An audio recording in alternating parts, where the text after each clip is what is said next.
আল্লাহ নবী বলেছেন, যদি তোমাকে হত্যা করা হয়, যদি তোমাকে টুকরা টুকরা করে জ্বালিয়ে পুড়িয়ে ভস্ম করা হয়, খবরদার শিরক করবে না। শিরক যে ব্যক্তি শিরক করবে, জান্নাত তার জন্য হারাম হয়ে যাবে। আল্লাহ রাব্বুল আলামিন বলেন, ইন্নাহু মান ইউশরিক বিল্লাহি ফাকাদ হারামাল্লাহু আলাইহিল জান্নাতা ওয়া মাওয়াহুন নার ওয়া মা লিয-যালিমিনা মিন আনসার। যে ব্যক্তি আল্লাহ পাকের সঙ্গে যে কেউ হোক না কেন আল্লাহর সাথে যে শিরক করবে, আল্লাহ রাব্বুল আলামিন তার জন্য জান্নাতকে হারাম করে দিবেন। নাউযুবিল্লাহ পড়ে তাকে আল্লাহ পাক জাহান্নাম দিবেন। কোথায় দিবেন? জাহান্নামের মধ্যে আল্লাহ পাক তাকে প্রবেশ করাবেন। সুতরাং কোন এই শিরক হচ্ছে ক্ষমার অযোগ্য। আল্লাহ পাক শিরকের গুনাহ কখনো ক্ষমা করবেন না, একথা যেন আমাদের সকলেরই মনে থাকে। আল্লাহ ব্যতীত অন্য কাউকে ডাকা, কারো কাছে ফরিয়াদ করা, আল্লাহর সমকক্ষ মনে করা সম্পূর্ণরূপে শিরক। আল্লাহ পাক বলছেন, ওয়ালা তাদউ মিন দুনিল্লাহি মা লা ইয়ানফাউকা ওয়ালা ইয়াদুররুকা ফাইন ফাআলতা ফাইন্নাকা ইযাম মিনাল যালিমিন। আল্লাহকে ছেড়ে এমন কোন সত্তাকেই ডেকো না যারা তোমার কোনো উপকার করতে পারে না, তোমার কোনো ক্ষতিও করতে পারে না, তোমার কোনো উপকারও করতে পারে না। এগুলি যেমন মূর্তি পূজার ব্যাপারে বলা হয়েছে, এগুলি ঠিক তেমন দুনিয়ার ভালো মন্দ সবটাই হচ্ছে আল্লাহ রাব্বুল আলামিনের হচ্ছেন এর মালিক। সুতরাং ভালো মন্দ সবটার জন্য হাত পাততে হবে কেবলমাত্র কার কাছে?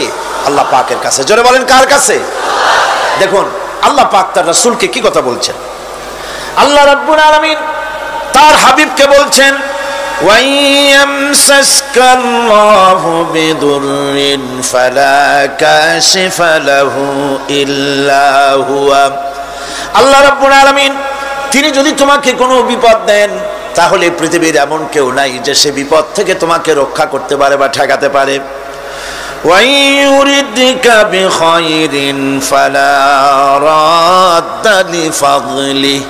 আর যদি আল্লাহ পাক আপনার কোনো ভালো করতে চান, উপকার করতে চান, তার থেকে সেই উপকার থেকে আপনাকে কেউ ফিরায় রাখতে পারবে না। তার মানে হলো আপনাকে যদি আল্লাহ ক্ষতি করতে চান, তা কেউ সেই ক্ষতি থেকে বাঁচাতে পারবেন না। আর যদি উপকার করতেও চান, তাও কেউ ঠেকাতে পারবে না। ভালো মন্দ যেটাই হোক সবটার মালিক হতেছেন আল্লাহ পাক। কে মালিক? আল্লাহ সুবহানাহু ওয়া তাআলা। এই কথাগুলি আমাদের কলিজার মধ্যে বদ্ধমূল হতে হবে। আমি এগুলি প্রায় প্রতি বছরই শিরকের ব্যাপারে কিছু না কিছু কথা বলি। তার কারণ হচ্ছে মূল আকীদা হচ্ছে আমাদের তাওহীদ। তাওহীদের উপরে প্রতিষ্ঠিত হতে হবে। একটা বিল্ডিং তৈরি করবেন, বিল্ডিংটার স্থায়িত্ব নির্ভর করবে আপনার সিমেন্ট ভেজাল কিনা। সিমেন্টের চাইতে যদি বালু বেশি দেন, পরিমাপের চাইতে যদি সিমেন্ট কম হয় বালু বেশি হয়, অথবা বালু সিমেন্টে যদি মাটি মিশানো থাকে, এ দিয়ে যদি কোনো বিল্ডিং তৈরি হয়, সামান্য ভূমিকম্প বা জোরে বাতাস আসলেই বিল্ডিংটা কাত হয়ে পড়ে যাবে, ঠিক কিনা? একটা বিল্ডিং টিকে থাকে তার ফাউন্ডেশনের উপরে, কিছুর উপরে টেকে, ফাউন্ডেশনের উপরে টেকে। অনুরূপ ভাবে ইবাদতের ফাউন্ডেশন, মুসলমানের ঈমানের ফাউন্ডেশন তার তাওহীদের উপরে। তাওহীদ যত মজবুত, ঈমান তত মজবুত, আকীদা তত মজবুত। আর এখানে যার অসুবিধা হয়ে যাবে, নড়বড়ে হয়ে যাবে, এই ঈমান রূপ, ইবাদত রূপ, তাওহীদ রূপ এই ইমারত টিকতে পারবে না। সেই জন্য শিরক থেকে সম্পূর্ণরূপে আমাদেরকে বাঁচতে হবে। ভালো মন্দ সবটা বোঝার জন্য আমি তোমাদেরকে হেদায়েত দিয়েছি। সুতরাং এই হেদায়েতের রাস্তা ছেড়ে দিয়ে তোমরা নিজেদেরকে গোমরাহির মধ্যে ডুবিয়ে দিও না। আমার দেওয়া হেদায়েতের রাস্তায় নিজেদেরকে পরিচালিত করার জন্য প্রচেষ্টা করো। আল্লাহ পাক বলেন, ওয়াল্লাযীনা জাহাদু ফীনা লানাহদিয়ান্নাহুম সুবুলানা ওয়া ইন্নাল্লাহা লামাল মুহসিনিন। যারা আমাকে পাওয়ার জন্য সাধনা করেছে, তাদের পথ প্রদর্শন করা আমার জন্য অবশ্য কর্তব্য। অন্য জায়গায় আল্লাহ পাক বলেছেন ওমাইয়াত্তাকিল্লাহা ইয়াজআল লাহু মাখরাজা, যে ব্যক্তি আমাকে ভয় করে চলে, আমার প্রতি আশা করে ভরসা করে, তার জন্য আমি রাস্তা তৈরি করে দিই। সুবহানাল্লাহি ওয়া বিহামদিহি। সুতরাং হেদায়েত আল্লাহ পাক দিয়েছেন, এমন নয় যে তিনি রাস্তা তৈরি করেন নাই। কোরআন খোদাই হেদায়েতের নাম দিয়েছে হুদা। খোদাই হেদায়েতের নাম কি? হুদা। এই কোরআনের এক নাম হচ্ছে, এই কোরআনের এক নাম কি? হুদা। কোরআন বলছে ফামান তাবিআ হুদায়া ফালা খাউফুন আলাইহিম ওয়ালা হুম ইয়াহজানুন। আমার এই কোরআন, এই হেদায়েত যারা মানবে, এটাকে যারা অনুসরণ করে চলবে, এটার আইন কানুন যারা মেনে চলবে, ওদের জন্য কোনো ভয় নাই, কোনো চিন্তাও নাই, কোনো ভয় নাই, কোনো চিন্তা নাই, যারা এই কোরআনের হেদায়েতকে মেনে চলবে। আল্লাহর হেদায়েত হলো সবচেয়ে বড় বড় হেদায়েত। আল্লাহ পাক বলছেন কুল ইন্না হুদাল্লাহি হুয়াল হুদা ওয়া উমিরনা লিনুসলিমা লিরাব্বিল আলামিন। হে রাসূল, আপনি বলুন আল্লাহর হেদায়েত হলো সবচেয়ে বড় হেদায়েত। অর্থাৎ আল্লাহ যে রাস্তা দিয়েছেন, আল্লাহ যে কোরআন দিয়েছেন, এর থেকে বড় হেদায়েত মানুষের জন্য আর কিছু হতে পারে না। আল্লাহ পাক বলেন ওয়ালান তারদা আনকাল ইয়াহুদু ওয়ালান নাসারা হাত্তা তাত্তাবিআ মিল্লাতাহুম কুল ইন্না হুদাল্লাহি হুয়াল হুদা।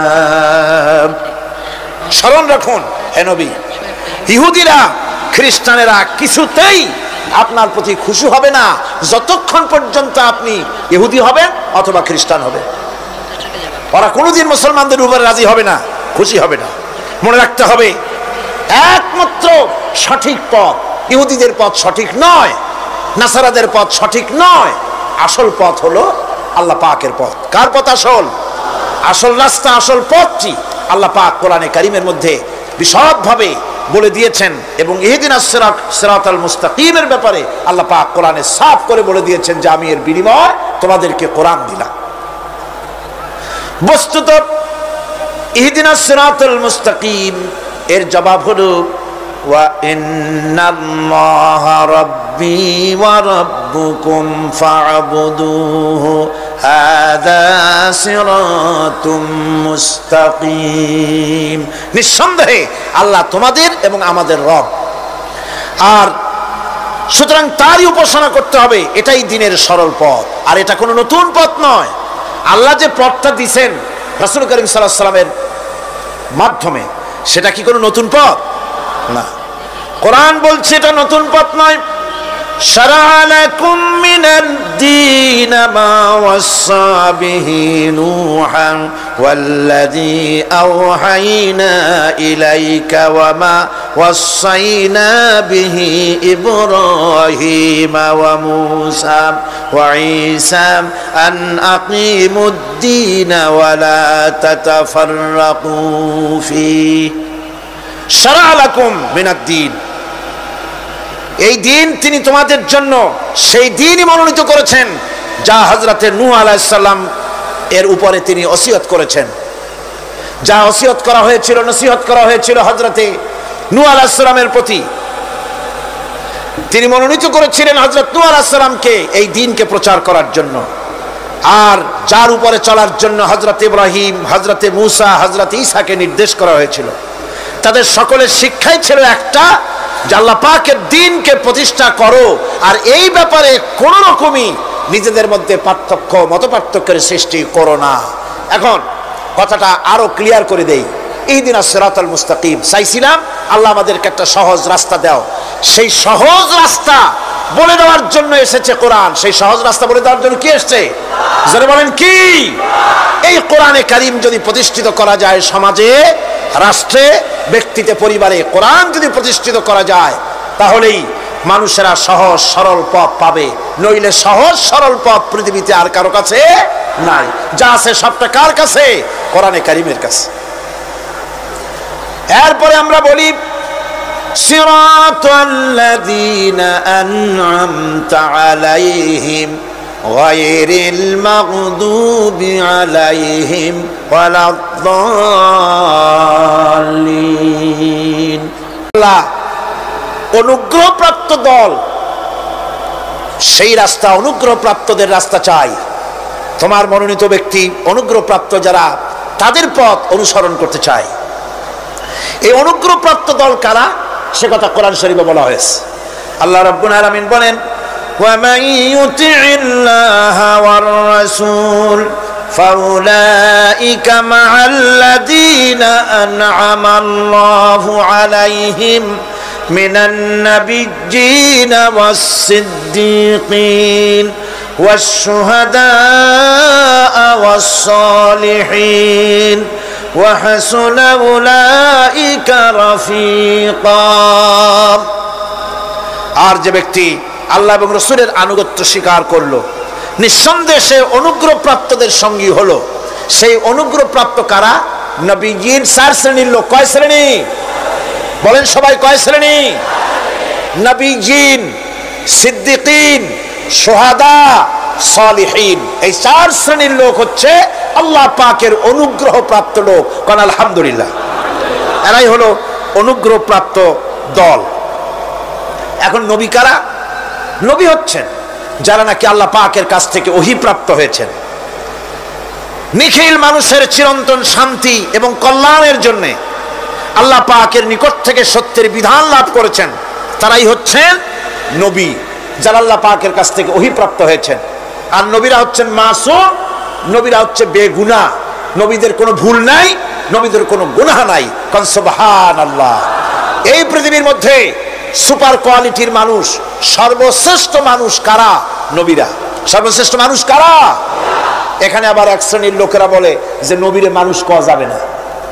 আছেন এমন লোক, নবীরে মানুষ কওয়া যাবে না। কেন? কেন? নবীর সম্মান কত। আচ্ছা, নবীরে মানুষ বলবো না তো বলবোটা কি? নবীরা কি ফেরেশতা? যদি ফেরেশতা বলি তাহলে কি নবীদের মর্যাদা বাড়ানো হলো?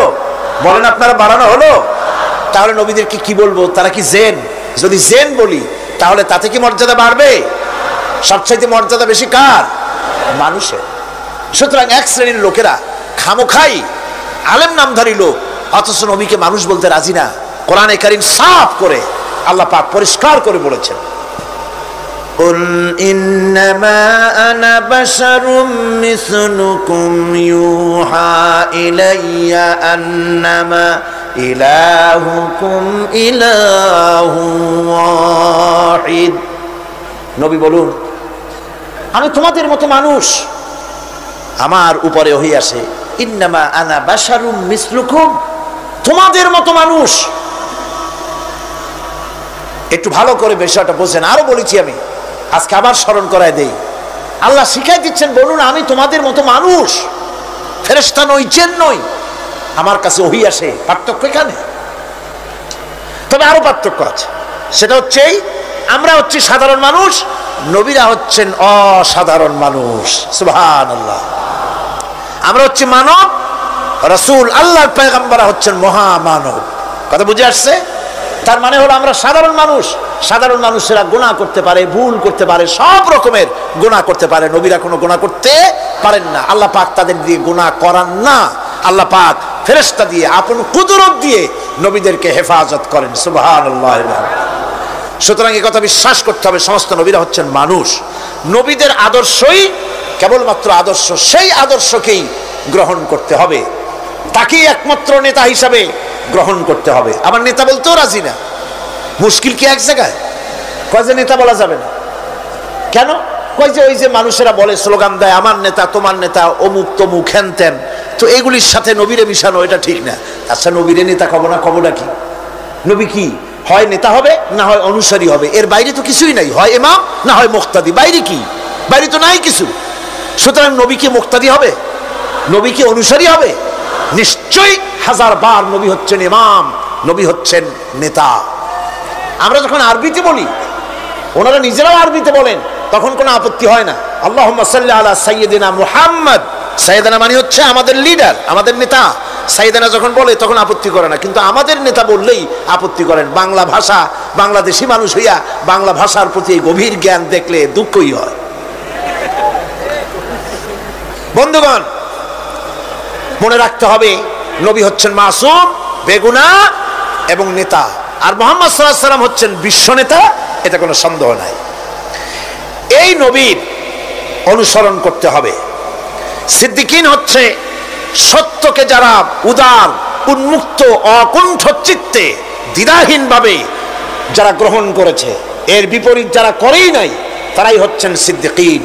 হযরতে, যেমন একটা দৃষ্টান্ত, হযরতে আবু বকর সিদ্দিক রাদিয়াল্লাহু তাআলা আনহু, মেরাজ থেকে হুজুর ফিরে এসেছেন সকালবেলায়, ফজরের নামাজ পড়ে বসেছেন কাবা শরীফে, তিনি বসে আছেন। তো তখন আবু জাহেল এসে বলছে, মুহাম্মদ সাল্লাল্লাহু আলাইহি ওয়াসাল্লাম, প্রত্যেক দিনই তো নতুন নতুন কথা কও, আজকে কোনো নতুন কথা আছে? হুজুর বললেন, হ্যাঁ নতুন কথা আছে। কি? বলে, এই তো শেষ রাত্রে জিবরাইল আসছিল, আমারে নিয়ে গেল বাইতুল মুকাদ্দাসে, জেরুজালেমে গিয়ে নামাজ পড়লাম, ওইখান থেকে মহাকাশ পাড়ি দিলাম, 7 আকাশ পাড়ি দিলাম, সিদরাতুল মুনতাহা গেলাম, আরশে আজিম ভ্রমণ করলাম, আল্লাহর সাথে কথা কইলাম, জান্নাত জাহান্নাম দেখলাম, তারপরে আবার এই আয়েশা নামাজ পড়িয়া তোমাদের সাথে কথা বলতেছি। আবু জাহেল কয় যে, খাইস, যাও, মাথাটা একটু ভালো ছিল, এখন তাও সর্বনাশ হয়ে গেছে। কয়, মুহাম্মদ সাল্লাল্লাহু আলাইহি ওয়াসাল্লাম, তুমি যা বললা এই কথাটা আমি কি হুবহু মানুষের কাছে বলবো? হুজুর বলছেন, অবশ্যই বলো গিয়ে। আবু জাহেল চিন্তা করলো, দিস ইজ দ্য মোমেন্ট, এটাই হলো আসল সুযোগ পেয়ে গেছে মানুষকে বিভ্রান্ত করার জন্য। সবার আগে ছুটে চললো হযরত আবু বকর রাদিয়াল্লাহু তাআলা আনহুর বাড়িতে, যে বলছেন, আবু বকর শুনেছো? বলে, কি? মুহাম্মদ সাল্লাল্লাহু আলাইহি ওয়াসাল্লাম এই রকমের কথা বললো, বেচারার মাথাটা যাও ভালো ছিল, শেষ। হুজুর বলছেন, আবু জাহেল, আমার রাসূল কি এরকম বলেছেন? আবু জাহেল বলছে, আমার নিজ কানে শুনে আসলাম, এখনো তিনি সেখানে বসা। হযরত আবু বকর বলেন, আবু জাহেল, আমার আল্লাহর নবী তিনি যদি এরকম কথা বলে থাকেন, তাহলে আমি কোনো সন্দেহ পোষণ করি না, অবশ্যই আল্লাহ রাব্বুল আলামিনের হাবিব যা বলেছেন তা সত্য। হযরত আবু বকর রাদিয়াল্লাহু তাআলা আনহু মসজিদে হারামে আসলেন, হুজুরকে জিজ্ঞেস করলেন, হুজুর, আবু জাহেল আমাকে এই সব কথা বললো, এগুলি কি ঠিক? হুজুর বললেন, হ্যাঁ। তিনি ঘটনা বয়ান করলেন। হযরত আবু বকর বললেন, হে রাসূল, আপনি যা বলেছেন সত্য বলেছেন, আপনার মেরাজ ঠিক হয়েছে, সঠিক হয়েছে, সন্দেহ নাই। হুজুর বলেন, আবু বকর, তুমি তো শুধু আবু বকর নাও, তুমি সিদ্দিক। সত্যকে যারা অকুণ্ঠ চিত্তে, অকুণ্ঠ চিত্তে, দ্বিধাহীন ভাবে যারা সত্যের সামনে মাথা নত করেছে, গ্রহণ করে নিয়েছে, দ্বিমত পোষণ করে নাই, কোন রকমের দুষ্ট বুদ্ধির আশ্রয় গ্রহণ করেনি, উল্টাপাল্টা করেনি, এই সমস্ত মানুষেরই হলো সিদ্দিক। আর এদের দলকেই সিদ্দিকিন বলা হয়। তাহলে নবীয়িন, সিদ্দিকিন, এনারা হচ্ছেন নেয়ামত প্রাপ্ত। 3 নম্বরে হচ্ছে শুহাদা, সত্যকে যারা যারা সত্যের সাক্ষী দিয়েছে, সত্যের সাক্ষ্যদাতা। সত্য হচ্ছে ইসলাম। সত্য কি? ইসলাম। সত্য হচ্ছে আল্লাহ, সত্য হচ্ছে নবী, সত্য হচ্ছে কোরআন, সত্য হচ্ছে হাদিস। এই মহাসত্যকে যারা স্বীকৃতি দিয়েছে, নিজেদের কথা দিয়ে, কাজ দিয়ে, ধন দিয়ে, সম্পদ দিয়ে, এমনকি নিজের জীবনটা এই রাস্তায় বিলিয়ে দিয়ে, মহাসত্যের চিরস্থায়ী সাক্ষী দিয়ে দুনিয়া থেকে যারা বিদায় হলেন, ওনারা হচ্ছেন শহীদ। আজ রাস্তাঘাটে শহীদ হয়, যার তার নামের আগে শহীদ বসায় দেয়। শহীদ এত সোজা জিনিস নয়। আল্লাহর রাস্তায়, ধর্মের জন্য, ইসলামের জন্য, আল্লাহর জন্য, কোরআনের জন্য, রাসূলের জন্য যারা জীবন দেন, তারাই হচ্ছে শহীদ। এই শহীদদের মর্যাদা আল্লাহ রাব্বুল আলামিন এত বেশি মর্যাদা দান করেছেন। শহীদদের মর্যাদা আল্লাহ পাক দিয়েছেন, কিয়ামতের দিন শহীদদের কোনো বিচার করা হবে না। আল্লাহ রাব্বুল আলামিন শহীদদেরকে বিনা বিচারে জান্নাত দিয়ে দিবেন। শহীদের বিশাল মর্যাদা, বিরাট মর্যাদা। এই শহীদ শাহাদাতের তামান্না প্রত্যেক মুসলমানের ভিতরে থাকতে হবে। হুজুর বলেছেন, শহীদি মওতের যন্ত্রণা পিঁপড়ায় কাটার যন্ত্রণার চাইতে বেশি কিছু নয়। শাহাদাত হচ্ছে এপারে মওত আর ওপারে আল্লাহর সঙ্গে দেখা হয়ে যাবে। শহীদি মৌত হচ্ছে আল্লাহর সঙ্গে দেখা করার একটা সেতু বন্ধন, একটি সেতু, একটি ব্রিজ, একটা পুল, একটা সাঁকো। এপারে দুনিয়া, ওপারে আল্লাহ পাকের সঙ্গে দেখা হবে। সুবহানাল্লাহ। ভাইরা, ইসলামের জন্য যারা জীবন দিলেন, যারা শাহাদাত বরণ করলেন, তারা জাতির সম্মানের পাত্র। সেই সম্মান, সেই মর্যাদা আল্লাহ রাব্বুল আলামিন শহীদদের প্রদান করেছেন। হযরত আব্দুল্লাহ জুলবাজাদাইন, যার কথা বুখারীতে লেখা হয়েছে। সুবহানাল্লাহ। যুবক মানুষ ইসলাম কবুল করেছেন। ইসলাম কবুল করতে গিয়ে বাড়ি ঘর, জায়গা জমি কিছুই ছিল না। ছোট্ট অবস্থায় বাবা মারা গেছে, চাচার ঘরে লালিত পালিত হচ্ছিলেন। এরপরে রাসূলের প্রতি ঈমান আনবেন, চাচার ভয়তে পারেন না। হুজুর হিজরত করলেন। আব্দুল্লাহ, তার নাম ছিল আব্দুল উজ্জা। তিনি চলে গেলেন চাচার কাছে। চাচা গো, মুহাম্মদ সাল্লাল্লাহু আলাইহি ওয়াসাল্লাম আল্লাহর নবী, ব্যাপারে তোমার মত কি? তিনি বলেন, আমারও তো তাই মনে হয়। যদি তাই মনে হয়, তার উপর ঈমান আনবেন কিনা? চাচা বলে, না, কখনো ঈমান আনবো না। ভাতিজা বলতেছেন, চাচাজি, বছরের পর বছর ধরে অপেক্ষা করতেছিলাম, আমি আপনার অধীনে আছি বলে ইসলাম কবুল করতে পারি নাই। আমার ইচ্ছা ছিল আপনি আগে করবেন, তারপরে আপনাকে দেখা দেখি আমি করব। কিন্তু আপনি যখন ইসলাম কবুল করলেন না, আর করবেন না বলে যখন ঘোষণা দিলেন, আপনাকে উপস্থিত রেখে আমি ঘোষণা দিলাম, লা ইলাহা ইল্লাল্লাহু মুহাম্মাদুর রাসূলুল্লাহ।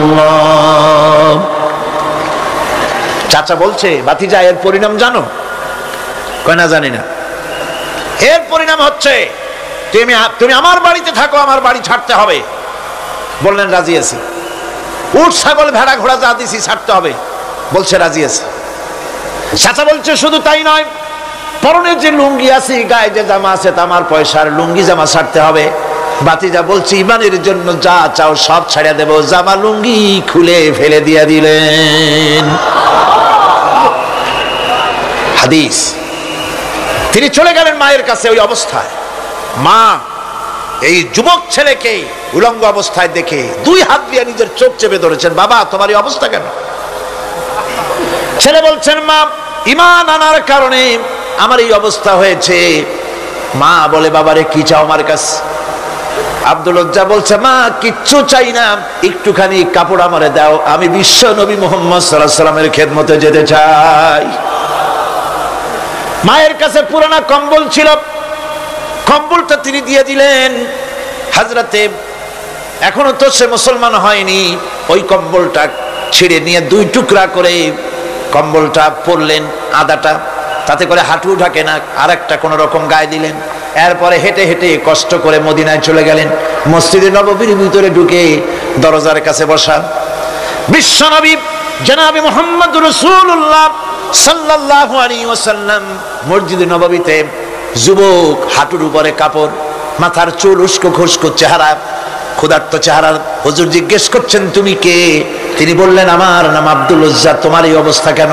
তিনি বললেন, হুজুর, ঈমান আনার জন্য বাড়ি ঘর, জায়গা জমিন, উট বাছুর সব হারাইছি, এমনকি পরনের লুঙ্গিও আমার দেয় নাই, মার কম্বলটা ছিঁড়িয়ে এনেছি। নবীজি আসহাবে সুফফার ভিতরে তাকে বসতে দিলেন, তাকে থাকতে দিলেন, আর বললেন, তারে কোরআন শরীফ শিখাবা। আব্দুল উজ্জাকে হুজুর বললেন, তোমার নাম উজ্জা নয়, তোমার নাম আব্দুল্লাহ। হাদিস শরীফে এসেছে, আল্লাহর কাছে দুইটা নাম বেশি প্রিয়, একটা হচ্ছে আব্দুল্লাহ, আর একটা হচ্ছে আব্দুর রহমান। মুসলমান হলেন। এরপরে আসহাবে সুফফার মধ্যে বসে আছেন, কোরআন শরীফ জোরে জোরে তেলাওয়াত করেন। আসহাবে সুফফা রাসূলের কাছে নালিশ করলেন, অভিযোগ করলেন, হুজুর, এই আব্দুল্লাহর কোরআন শরীফ এত জোরে পড়ে, তার চিল্লানির জ্বালায় আমরা বিশ্রাম করতে পারি না। নবীজি বললেন, সাহাবীরা, আব্দুল্লাহকে বেশি করে চিল্লাইতে দাও, বাধা দিও না, কারণ তার ঈমান বড় দামের ঈমান হয়েছে, ঈমান আনতে গিয়ে কিছু আনতে পারে নাই, তাকে বাধা দিও না, প্রাণ ভরে চিল্লাইতে দাও, জোরে জোরে পড়তে দাও। ইতিমধ্যে তাবুকের যুদ্ধের রণদামামা বেজে উঠেছে। রোমান সৈন্যরা হুজুরের সঙ্গে যুদ্ধ করবে, জিহাদ করবে, ইসলামকে পরাজিত করার জন্য তারা আক্রমণের প্রস্তুতি নিল।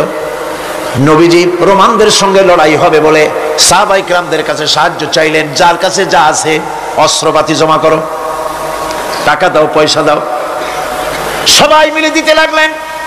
দিতে দিতে মহিলারা গলার হার, নাকের ফুল, কানের দুল হুজুরের সামনে স্তূপ হয়ে গেছে, টাকা কড়ি, সোনা দানা সব শুদ্ধ। হুজুর বলছেন, সাহাবীরা সবাই তো সব জিনিস দিলে, আমার আবু বকর রে দেখি না কেন? হযরত আবু বকর রাদিয়াল্লাহু তাআলা আনহু একটা পিলারের আড়ালে দাঁড়ানো ছিলেন। হুজুরের ডাক শুনে তিনি আসলেন, হাতে ছোট্ট একটা থলি, চোখে পানি। থলিটা হুজুরের হাতে তুলে দিলেন। হুজুর থলি ছাড়লেন, দেখা গেল কয়েকটা দিরহাম আর কয়েক কেজি গম, আর কিছু নাই। হুজুর তাকালেন, দেখছেন আবু বকর রাদিয়াল্লাহু তাআলা আনহু চোখের পানিতে দাড়ি ভিজে ভিজে পড়তেছে। হুজুর বললেন, আমার সাহাবীরা, আজ তোমরা সকলে মিলে যে দান করেছো, সেই দানের তুলনায় আবু বকর যে দান করেছে আল্লাহ রাব্বুল আলামিনের কাছে তা বেশি মূল্য হয়েছে। মনের মধ্যে অনেকের প্রশ্ন জাগলো, কেমন করে তা হলো? আমরা এত এত দিলাম। হুজুর জিজ্ঞেস করলেন, ও সাহাবী, তুমি কত দিয়েছো, বাড়ি কত আছে? তিনি বললেন, এত দিছি, এত আছে। তুমি কত দিয়েছো, কত রেখে এসেছো? প্রত্যেকে এরকম বলল। হযরতে ওসমান, হযরতে ওমর, হযরতে আলী রিদওয়ানুল্লাহ তাআলা আলাইহিম আজমাইন, তারাও বললেন, অর্ধেক এনেছি, অর্ধেক থুয়ে আসছি, 2 ভাগ এনেছি, 1 ভাগ রেখে আসছি। সব শেষে নবীজি হযরত আবু বকর রাদিয়াল্লাহু তাআলা আনহুকে প্রশ্ন করলেন, আবু বকর, তুমি কি এনেছো আর বাড়ি কি রেখে এসেছো? হযরত আবু বকর বলেন, ইয়া রাসূলুল্লাহ, ইয়া হাবিবাল্লাহ, আমার বাড়িতে জাগতিক সম্পদ বলতে যা বুঝায় সবটুকু এনে নবীজির কদম মোবারকে দান করে দিয়েছি। আবু বকরের ঘরে এখন আল্লাহ আর তার রাসূল ছাড়া কোনো জিনিস বাকি নাই, যা ছিল সব এনেছি। হুজুর জিহাদে রওনা হলেন 30,000 সৈন্য সাথে, 30 সহস্র সৈন্য নিয়ে নবীজি তাবুকের দিকে চললেন। পথের মধ্যে হযরত আব্দুল্লাহ এসে হুজুরের সামনে দাঁড়ায় গেছেন। আব্দুল্লাহ এসে বলেন, ইয়া রাসূলুল্লাহ, একটু দাঁড়ান। এই জিহাদে মেয়ে লোক, পুরুষেরা, সাহাবীরা সবাই প্রাণ ভরে দান করলো, কিন্তু আমি এমন এক বান্দা, আল্লাহর কিছুই দিতে পারলাম না। আমার তো দেওয়ার মতো কিছুই নাই হুজুর, আমার দেওয়ার মতো কিছুই নাই। তবে আমি আপনার কাছে দোয়া চাই, আপনি দোয়া করুন, আমি যেন এই যুদ্ধে, এই জিহাদের ময়দানে আমি যেন শহীদ হতে পারি। নবীজি বললেন, একটু বাকল নিয়ে আসো গাছের। একটা গাছের বাকল আনা হলো।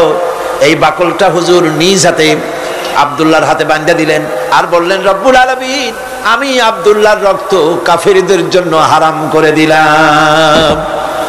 হযরত আব্দুল্লাহ কেঁদে জারজার হয়ে যাচ্ছেন, বলছেন, ইয়া রাসূলুল্লাহ, আমি চাইলাম শহীদ হব, আর আপনি আমার রক্তকে কাফেরদের জন্য হারাম করে দিলেন। হুজুর বলেন, আব্দুল্লাহ রে, এখন যদি তোমার মৃত্যু জ্বরের ভিতরে হয়, আল্লাহ রাব্বুল আলামিন তোমারে শাহাদাত নসিব করে দিবেন। তাবুকের ময়দানে হুজুর চলে গেলেন। কয়েকদিন পরে খবর আসলো হুজুরের কাছে, আব্দুল্লাহ কয়েকদিন জ্বর ভোগ করে আব্দুল্লাহ মারা গিয়েছেন। হুজুর বললেন, তার জানাজার ব্যবস্থা করো, কাফন দাফনের ব্যবস্থা করো। ব্যবস্থা হয়ে গেল। রাতের বেলায় দাফন হবে। একজন লোক কবরের কাছে দাঁড়ায় টিম টিম করে একটা আলো নিয়ে দাঁড়ায় আছে, আর একজন লোক কবরের ভিতরে নেমেছেন। 2 ব্যক্তি লাশ 2 হাতে উঁচু করে নিয়ে আসতেছেন কবরের কাছে। যিনি কবরের ভিতরে দাঁড়ানো, তিনি বলতেছেন, লাশ বহন করে তোমরা যে 2 জন আনতেছো, লাশের সাথে খবরদার বেয়াদবি করো না, তোমাদের ভাইয়ের সঙ্গে আদব করো। এই বলে কবরের ভিতরে যিনি দাঁড়িয়েছিলেন, তিনি লাশটারে ধরলেন। কবরের ভিতরে দাঁড়ায় যিনি লাশ ধরেছেন, লাশকে কবরে শোয়াই দিয়েছেন, তিনি আর কেউ নন, তিনি বিশ্ব নবী মুহাম্মদুর রাসূলুল্লাহ। নিজের হাতে হযরত আব্দুল্লাহকে শোয়াই দিলেন। লাশ বহন করে যে 2 জন আনলেন, তার একজন হলেন হযরত আবু বকর, আর একজন হযরত ওমর রাদিয়াল্লাহু তাআলা আনহুমা। আর আলো নিয়ে যিনি দাঁড়িয়েছেন, টিম টিম করে জ্বলতেছেন, তিনি হযরত বেলাল। কবরের ভিতরে হযরত আব্দুল্লাহকে শুইয়ে দিয়ে উপরে মাটি দিয়ে নবীজি কবরের দুই দিকে হাত দিয়া আল্লাহ রাব্বুল আলামিনের দরবারে ফরিয়াদ তুললেন, রব্বুল আলামিন, আমি আজকে সন্ধ্যা পর্যন্ত এই আব্দুল্লাহর প্রতি রাজি ছিলাম, খুশি ছিলাম। আল্লাহ গো, তুমি আব্দুল্লাহর প্রতি রাজি হয়ে যাও। হযরত ইবনে মাসউদ রাদিয়াল্লাহু তাআলা আনহু পাশে দাঁড়ানো ছিলেন, চিৎকার দিয়ে কেঁদে কেঁদে বললেন, আয় আল্লাহ তাআলা, এই কবরের ভিতরে আজকে আব্দুল্লাহর লাশটা না হইয়া যদি আমার লাশ হতো, আমার ভাগ্যটা খুলে যেত। শহীদের মর্যাদা আল্লাহ পাকের কাছে সব থেকে বেশি। এই শহীদের পথ নিয়ামত প্রাপ্তদের পথ, যারা নিয়ামত পেয়েছে পৃথিবীতে, নবীজিন, সিদ্দিকিন, শুহাদা, এরাই হচ্ছেন নিয়ামত প্রাপ্ত। আল্লাহর রাস্তায় জীবন দেওয়ায় যে মজা, পৃথিবীতে আর কোনো কিছুতে সেই মজা নাই। হযরত ওমর রাদিয়াল্লাহু তাআলা আনহু দোয়া করতেন, আল্লাহুম্মা রযুকনি শাহাদাতান ফি সাবিলিক ওয়াজআল মাউতি ফি বালাদি রাসূলিক। আয় আল্লাহ, তুমি আমাকে শাহাদাতের মত আমাকে দান করো। শাহাদাতের তামান্না প্রত্যেকটি মুসলমানের ভেতরে থাকতে হবে।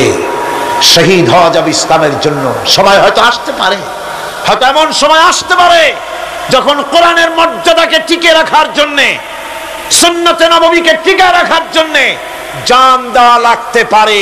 তখন কি আপনারা জীবন দিতে পারবেন?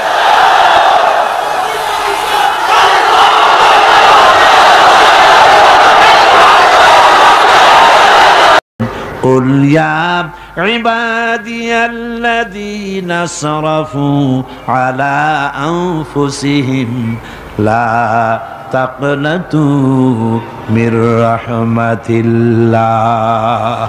আরে আমার আল্লাহর মতো এত ভালো আর কেউ আছে? এত দরদ আর কারো আছে? আমার আল্লাহ বলেন, ও নবী, আপনি শুনায় দেন, হে আল্লাহর বান্দারা, তোমরা যারা নিজেদের উপরে বাড়াবাড়ি করেছো, নিজেদের উপরে জুলুম করেছো, অত্যাচার করেছো, আমি আল্লাহর রহমত থেকে নিরাশ হয়ে যেও না। মানুষ যদি অপরাধ করে, বাপের সাথে অপরাধ করেছে, মায়ের সাথে অপরাধ করেছে, মা বাবা সন্তানের চাইতে এত বড় কল্যাণকামী তো আর কেউ নাই, কিন্তু মা বাবা কোনোদিন বলে না, আয় আমার ছেলে তোরে মাফ করে দেই, এরকম বলে নাকি? মন চায় ছেলে যদি মাপ চাইতো, খুশি হয়ে মাফ করে দিতাম, কিন্তু কেন যে আসে না, ডাকে না যে আয় মাফ করে দেই। মা বাপ আপনাকে এত ভালোবাসে, সেই মা বাপও আপনাকে বলে না যে আয় মাফ করে দেই। আমার আল্লাহ হচ্ছেন এমন আল্লাহ, আল্লাহ রাব্বুল আলামিন ডাকেন, এ বান্দা, খুন করেছিস ফিরে আয়, জিনা করেছিস ফিরে আয়, হত্যা করেছিস ফিরে আয়, চুরি করেছিস ফিরে আয়, কুফরি করেছিস ফিরে আয়, সুদ খেয়েছিস, ঘুষ খেয়েছিস, মদ খেয়েছিস ফিরে আয়। এসে আমার দরবারে চোখের পানি ফেল, আমার দরবারে কাঁদাকাটি কর। ইন্নাল্লাহা ইয়াগফিরুয যুনুবা জামিআ ইন্নাহু হুয়াল গফুরুর রহিম। আমার দরবারে চোখের পানি ফেলে কান, আমি রব্বুল আলামিন জিন্দেগীর গুনাহ মাফ করে দেব। সুবহানাল্লাহ কোন, সুবহানাল্লাহ কোন। আমার কাছে কান, চোখের পানি ফেল। আল্লাহ রাব্বুল আলামিনের কাছে বান্দার দুইটা ফোঁটা বেশি প্রিয়। একটা হলো জিহাদের ময়দানে যে রক্ত ফোঁটা দেওয়া হয়, এটা আল্লাহর কাছে প্রিয়। আর আল্লাহর ভয়তে গুনার জন্য লজ্জা করে, অনুশোচনা করে বান্দা যখন চোখের পানি ছেড়ে দেয়, আল্লাহর কাছে এটা অত্যন্ত প্রিয়। নবীজি বলেছেন, বান্দা যখন গুনার ভয়তে, আল্লাহর ভয়তে, জাহান্নামের ভয়তে অনুশোচনা করে যখন চোখ দিয়া পানি ছেড়ে দেয়, ওই চোখের পানি নাকের অর্ধেক আসতে না আসতে আল্লাহ রাব্বুল আলামিন বান্দারে মাফ করে দেন। আল্লাহ বরদাস্ত করতে পারেন না যে বান্দা কান্দু। আমার ভাইরা, আল্লাহর রহমত এই পৃথিবীতে, আল্লাহর রহমতকে 100 ভাগ করা হয়েছে। আল্লাহর রহমতের কত ভাগ? এই 100 ভাগের 1 ভাগ সারা পৃথিবীতে ছড়াই দেওয়া হয়েছে। আর 99 ভাগ কার কাছে? আল্লাহর কাছে। একটা ভাগ দুনিয়া ছড়ানো হয়েছে আদম আলাইহিস সালাম থেকে নিয়ে এই পর্যন্ত, এখান থেকে নিয়ে কিয়ামত পর্যন্ত পৃথিবীতে যত মানুষ আসবে, যত প্রাণী আসবে, তাদের মধ্যে প্রাণী জগতেও গাভী তার বাছুরকে ভালোবাসে ঠিক কিনা, হাতি তার বাচ্চাকে ভালোবাসে ঠিক কিনা, মুরগি তার বাচ্চাকে ভালোবাসে কিনা, প্রত্যেক মাই তার সন্তানকে ভালোবাসে মানুষের মতো। এই ভালোবাসা, স্নেহ, এই মমতা, এই করুণা, এই মহব্বত একটা ভাগ দুনিয়ায় দেওয়ার পর আপনি আর আমি যতটুকুন ভাগে পেয়েছি সেই মহব্বতে, স্ত্রীর মহব্বতে অস্থির, মায়ের মহব্বতে অস্থির, সন্তানের মহব্বতে অস্থির। এখন চিন্তা করেন, একটা ভাগ সারা পৃথিবীতে বিতরণ করার পর যেটুক পেয়েছি তাতে যদি এত মহব্বত হয়, তাহলে এর 99 ভাগ মহব্বত যে আল্লাহর কাছে জমা আছে, এই বান্দার জন্য তার কত মহব্বত, এই বান্দার জন্য কত করুণা তার, কত মহব্বত তার, কত দয়া তার। এজন্য আল্লাহ রাব্বুল আলামিন বলেছেন, নাব্বি ইবাদি আন্নি আনাল গফুরুর রহিম। ও আমার নবী, সুসংবাদ দিয়ে দাও, বান্দাদেরকে শোনায় দাও যে আমি আল্লাহ তাআলা ক্ষমাশীল আর দয়াবান। হুজুর কাঁদতেছিলেন, হযরত ওমর রাদিয়াল্লাহু তাআলা আনহু এসে দেখেন হুজুর একা কাঁদতেছে। হুজুর জিজ্ঞেস করছেন, হযরত ওমর জিজ্ঞেস করলেন, হুজুর আপনি কাঁদেন কেন একা একা? হযরত ওমর বলেন, আমি যখন প্রশ্ন করলাম নবীজি বললেন, আমার কাছে কিছু আগে জিবরাইল এসেছিলেন, জিবরাইল এসে আমাকে বললেন আল্লাহ পাক বলেছেন, হে আমার নবী, ইসলামের ভিতরে থেকে যে সমস্ত মানুষগুলো ইসলামের ভিতরে থেকে চুল আর দাড়ি পাকায় দিছে, কিয়ামতের দিন এই লোকগুলারে আমি শাস্তি দিতে আমার শরম হবে। হযরত ওমর বলেন, হুজুর উম্মতের জন্য কত বড় খোশ খবর এটা, আর আপনি কাঁদতেছেন। হুজুর বলেন, ওমর তুমি জানো না আমার কান্নার কারণ ভিন্ন। আমার কান্নার কারণ হলো যে আল্লাহ রাব্বুল আলামিন কিয়ামতের দিন দাড়ি চুল পাকা বান্দারে শাস্তি দিতে শরম করবেন, সেই দাড়ি চুল পাকা বান্দাগুলি আল্লাহর সাথে নাফরমানি করতে শরম করে না। আমি এই লজ্জায় কাঁদতেছি। ভাইরা, হুজুর আল্লাহ পাক বলেন, ও আমার নবী, রাতের আধারে যখন একটা বুড়া আমার দরবারে হাত উঁচু করে, একটা বুড়া মানুষ রাতের আধারে যখন আমার দরবারে হাত উঁচু করে আর যখন বলতে থাকে, রব্বুল আলামিন আমার পেছনের জীবনটা বড় খারাপ করেছি, এমন কোনো কাজ জীবনে করি নাই যা তোমার কাছে কিছু দাবি করতে পারি, সব রকমের নাফরমানি করেছি, আজ আমি বুড়া হয়ে গেছি, কামাই করতে পারি না, ছেলে আমাকে চোখে দেখতে পারে না, পুত্রবধূ আমাকে ঘরে জায়গা দেয় না, আমার স্ত্রী আমাকে দেখতে পারে না, রোজগার করতে পারি না, হাঁটতে পারি না, চলতে পারি না, সবার কাছে আমি তিতা হয়ে গেছি, আমি দাঁড়াতে পারি না, কোমরে ব্যথা পাই, হাঁটুতে ব্যথা পাই, চলতে পারি না, কানে শুনতে পাই না, চোখে দেখতে পারি না, আর তোমার কাছে কিছু চাইয়া নেব এমন ভালো কাজও করি নাই। এইভাবে যখন বান্দা কাঁদতে থাকে আমার দরবারে, ও আমার হাবিব আমার রহমতের দরিয়ায় জোশ মেরে যায়, আমার শরম হয় এই বুড়াটারে কেমনে খালি হাতে ফিরাইয়া দেই। সুবহানাল্লাহ, সুবহানাল্লাহ। আমার আল্লাহর এত দয়া, আমার আল্লাহর এত মায়া, এত মোহাব্বত। আমার আল্লাহ রাব্বুল আলামিন বলেন, وَإِذَا سَأَلَكَ عِبَادِي عَنِّي فَإِنِّي قَرِيبٌ। ও আমার হাবিব, আমার বান্দা আমার ব্যাপারে প্রশ্ন করে, আমি বান্দার একদম নিকটে। কোরআন শরীফের ভিতরে যত জায়গায় রাসূলকে বলা হয়েছে সুয়ালের কথা, আপনাকে প্রশ্ন করা হয়, আল্লাহ তার জবাব কুল এই কথা বলে জবাব দিয়েছেন। যত জায়গায় সুয়াল এসেছে, যেমন কোরআনে কারীমের মধ্যে আল্লাহ পাক বলেন, ওয়ায়াসআলুনাকা আনিল মাহিদ, মেয়েদের হায়েজ সম্পর্কে জিজ্ঞাসা করা হয়, কুল হিয়া আযা, হে নবী আপনি বলুন এভাবে করে কুল দিয়ে জবাব দেওয়া হচ্ছে। আবার প্রশ্ন করা হচ্ছে ওয়ায়াসআলুনাকা আনিল আনফাল, এই গনিমতের মাল সম্পর্কে হুজুর আপনাকে, হে নবী আপনাকে প্রশ্ন করা হয়। আল্লাহ কুল দিয়া জবাব দিলেন। আল্লাহ বলেন আপনি বলেন। ওয়ায়াসআলুনাকা আনিল খামরি ওয়াল মাইসির, আল্লাহ পাক বলেন নবী আপনারে প্রশ্ন করা হয় কুল ফিহিমা ইসমুন কাবীর, আল্লাহ কুল দিয়া বললেন তুমি বলো। আবার বলা হলো ওয়ায়াসআলুনাকা আনিল আহিল্লা কুল হিয়া মাওয়াকিতু লিন্নাস, ও নবী আপনাকে প্রশ্ন করা হয় চাঁদের ক্রমবর্ধমান এবং ক্রমহ্রাস, এই যে বাড়ে আর কমে, পূর্ণিমা হয় অমাবস্যা হয়, কেন হয়? আপনি বলুন কুল, আপনি বলেন এটা আমি অক্ত এবং সময়, বছর আর দিন গণনা করার জন্য পৃথিবীবাসীদের জন্য বিনা পয়সায় একটা ক্যালেন্ডার বানাইয়া আকাশে ঝুলাই রেখেছি। এভাবে যত জায়গায় এসেছে আপনাকে প্রশ্ন করা হয়, তত জায়গায় আল্লাহ জবাব দিয়েছেন কুল, আপনি বলেন।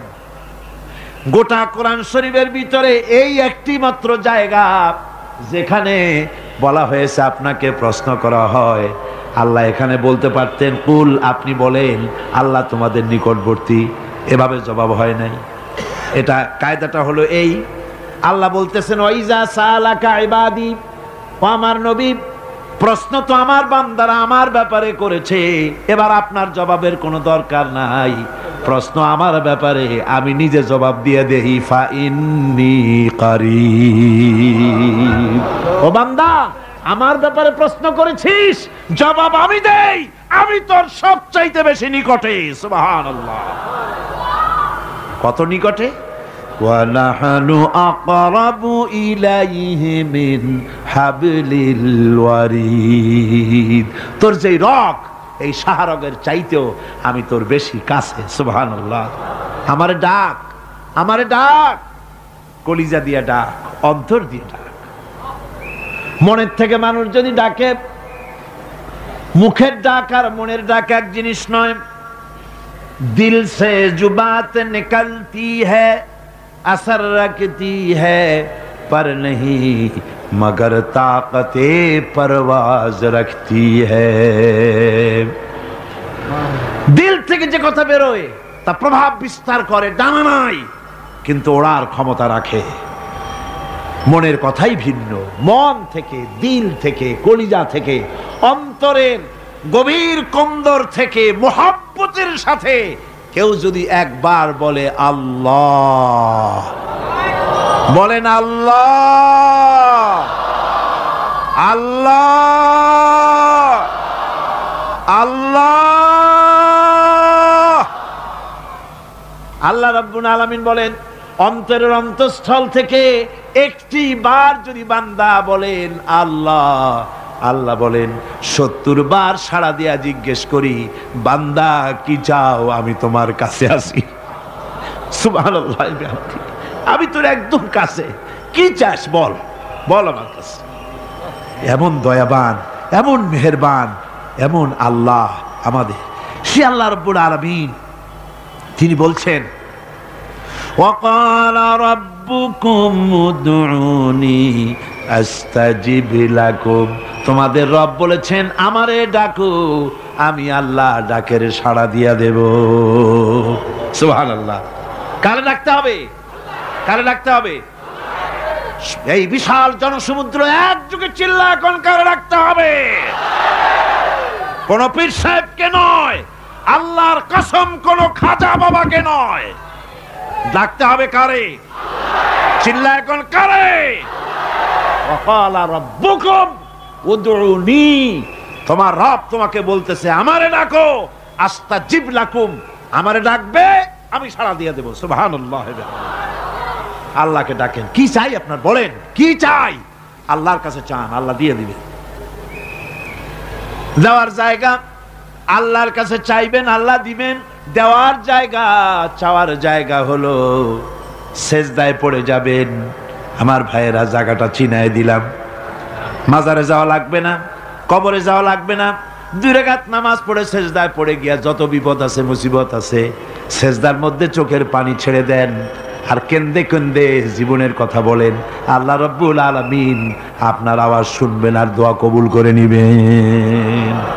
কামতে হবে আল্লাহর কাছে। কার কাছে? আল্লাহর কাছে। সুম্মা ইস্তাগফিরুল্লাহ, আর এরপরে সে যদি আমি আল্লাহর কাছে ক্ষমা চাই, ইয়াজিদিল্লাহ গাফুরার রহিমা, সে আমি আল্লাহকে গফুর এবং রহিম হিসাবে পাবে। সুবহানাল্লাহ।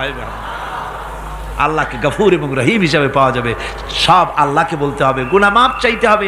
এই জন্য হুজুর সাল্লাল্লাহু আলাইহি ওয়াসাল্লাম দৈনিক 100 বার তওবা পড়তেন। কোন হাদিসে আছে 70 বার, কোন হাদিসে আছে 100 বার তওবা পড়তেন।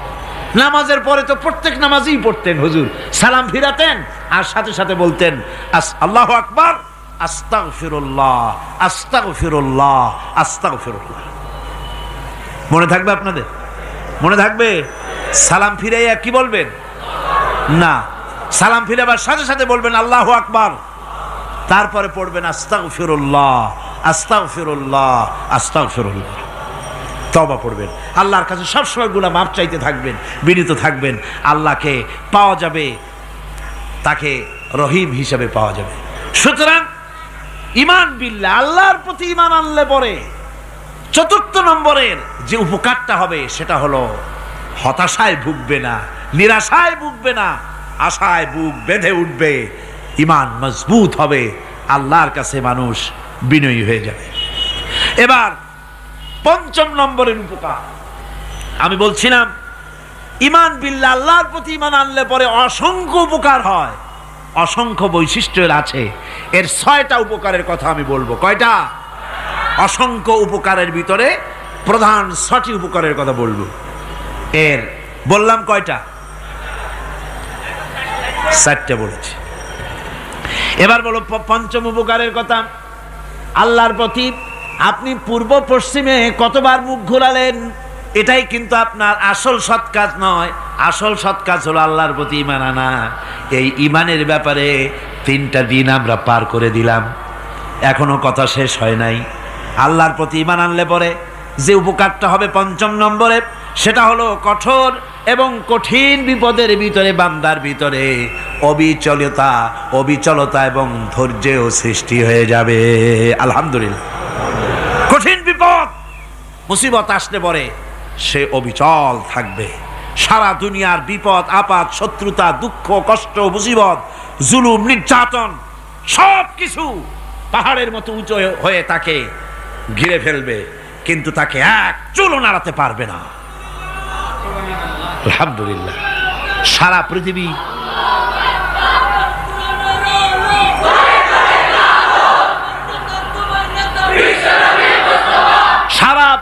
একদিকে আর সে একা একদিকে থাকবে। বিরোধিতা তো হবেই, বিপদ তো আসবেই। কবি বলতেছেন, সাথে জাকা রহা হ্যায় আজল সে তা ইমরোজ, সাথে জাকা রহা হ্যায় আজল সে তা ইমরোজ, চরাগে মুস্তফাবি সে শরারে বুলহাবিস।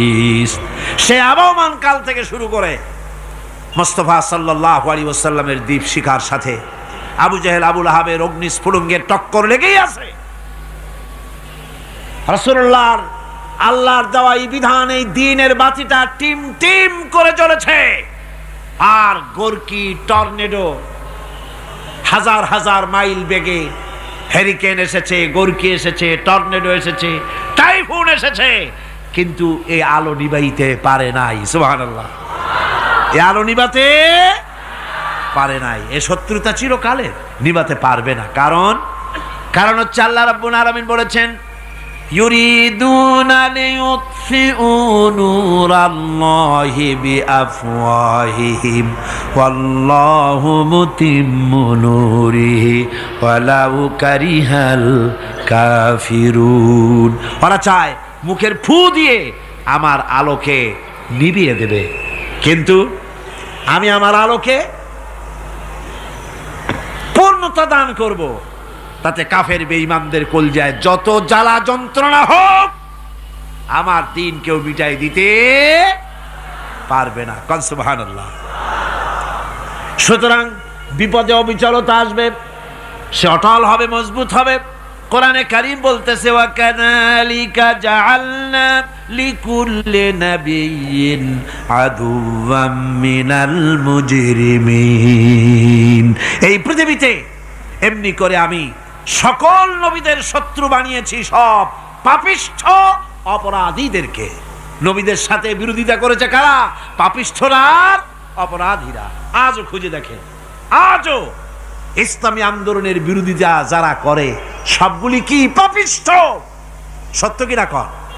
ইসলামী আন্দোলনের বিরোধিতা যারা করে হিসাব করেন, চোখ দিয়ে তাকায় দেখেন, খুঁজে দেখেন তাদের নামগুলি।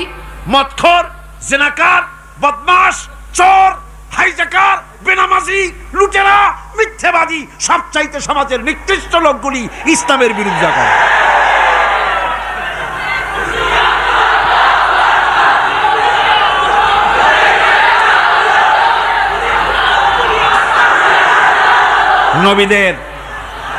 নবীদের শত্রু আল্লাহ বলেন সব যুগে নবীদের সাথে শত্রুতা করেছে পাপিষ্ঠরা। আল্লাহর কথা, কার কথা?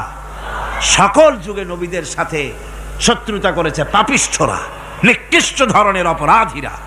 সুতরাং নবী রাসূলদের অবস্থা যখন এই, তখন দ্বীনের দাওয়াত যারাই দেবে তাদের কিসমত এরকম হবেই। এই বাধার মোকাবেলা তাদেরও করতে হবে। এই যে বাধাটা আসে, এই যে মারে, অপরাধ কি? এই যে তারা চোর বা ডাকাত যাদের মারা হয়।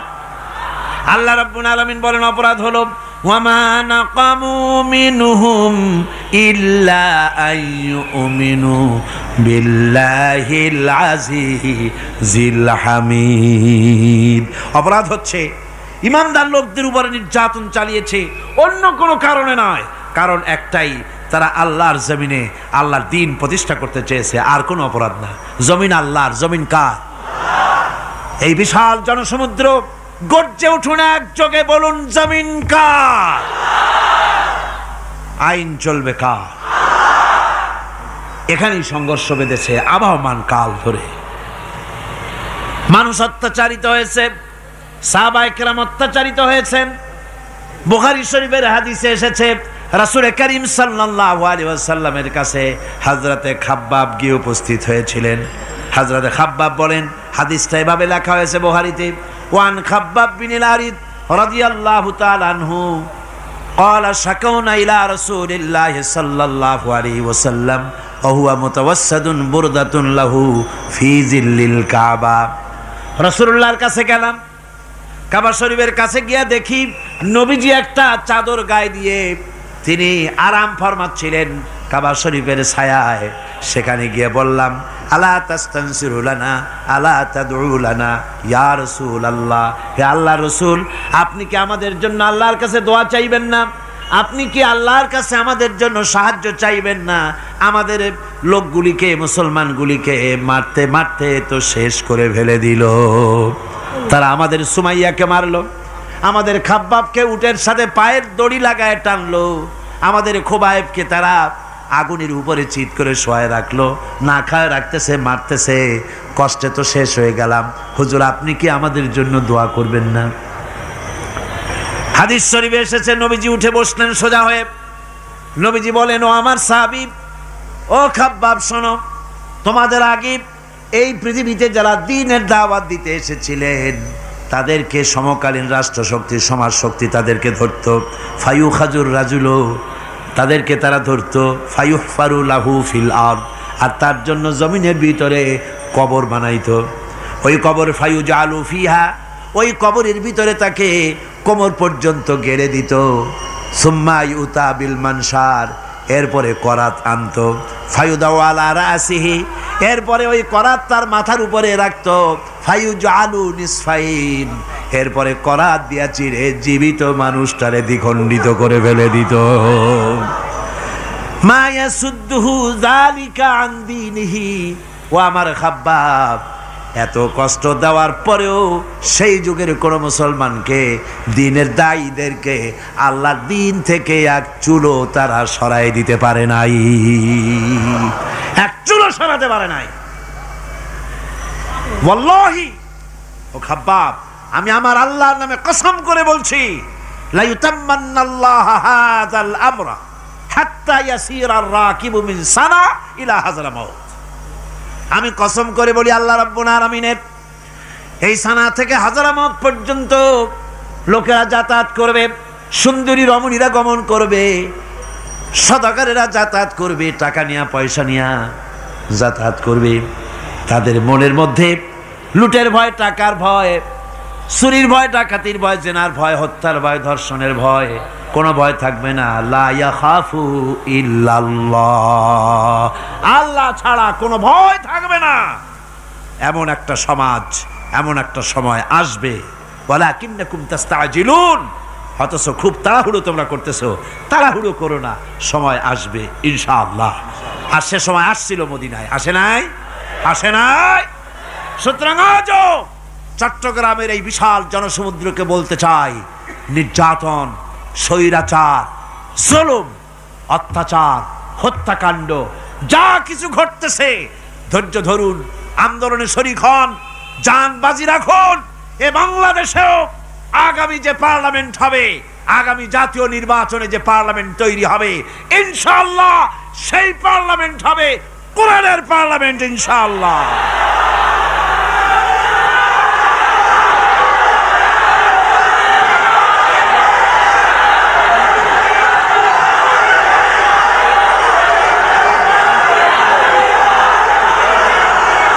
আমার ভাইয়েরা, আমার বন্ধুগণ, কঠিন বিপদে অবিচলতা এবং ধৈর্যের দৃষ্টান্ত রেখে গেছেন আম্বিয়া আলাইহিমুস সালাম। সুবহানাল্লাহ।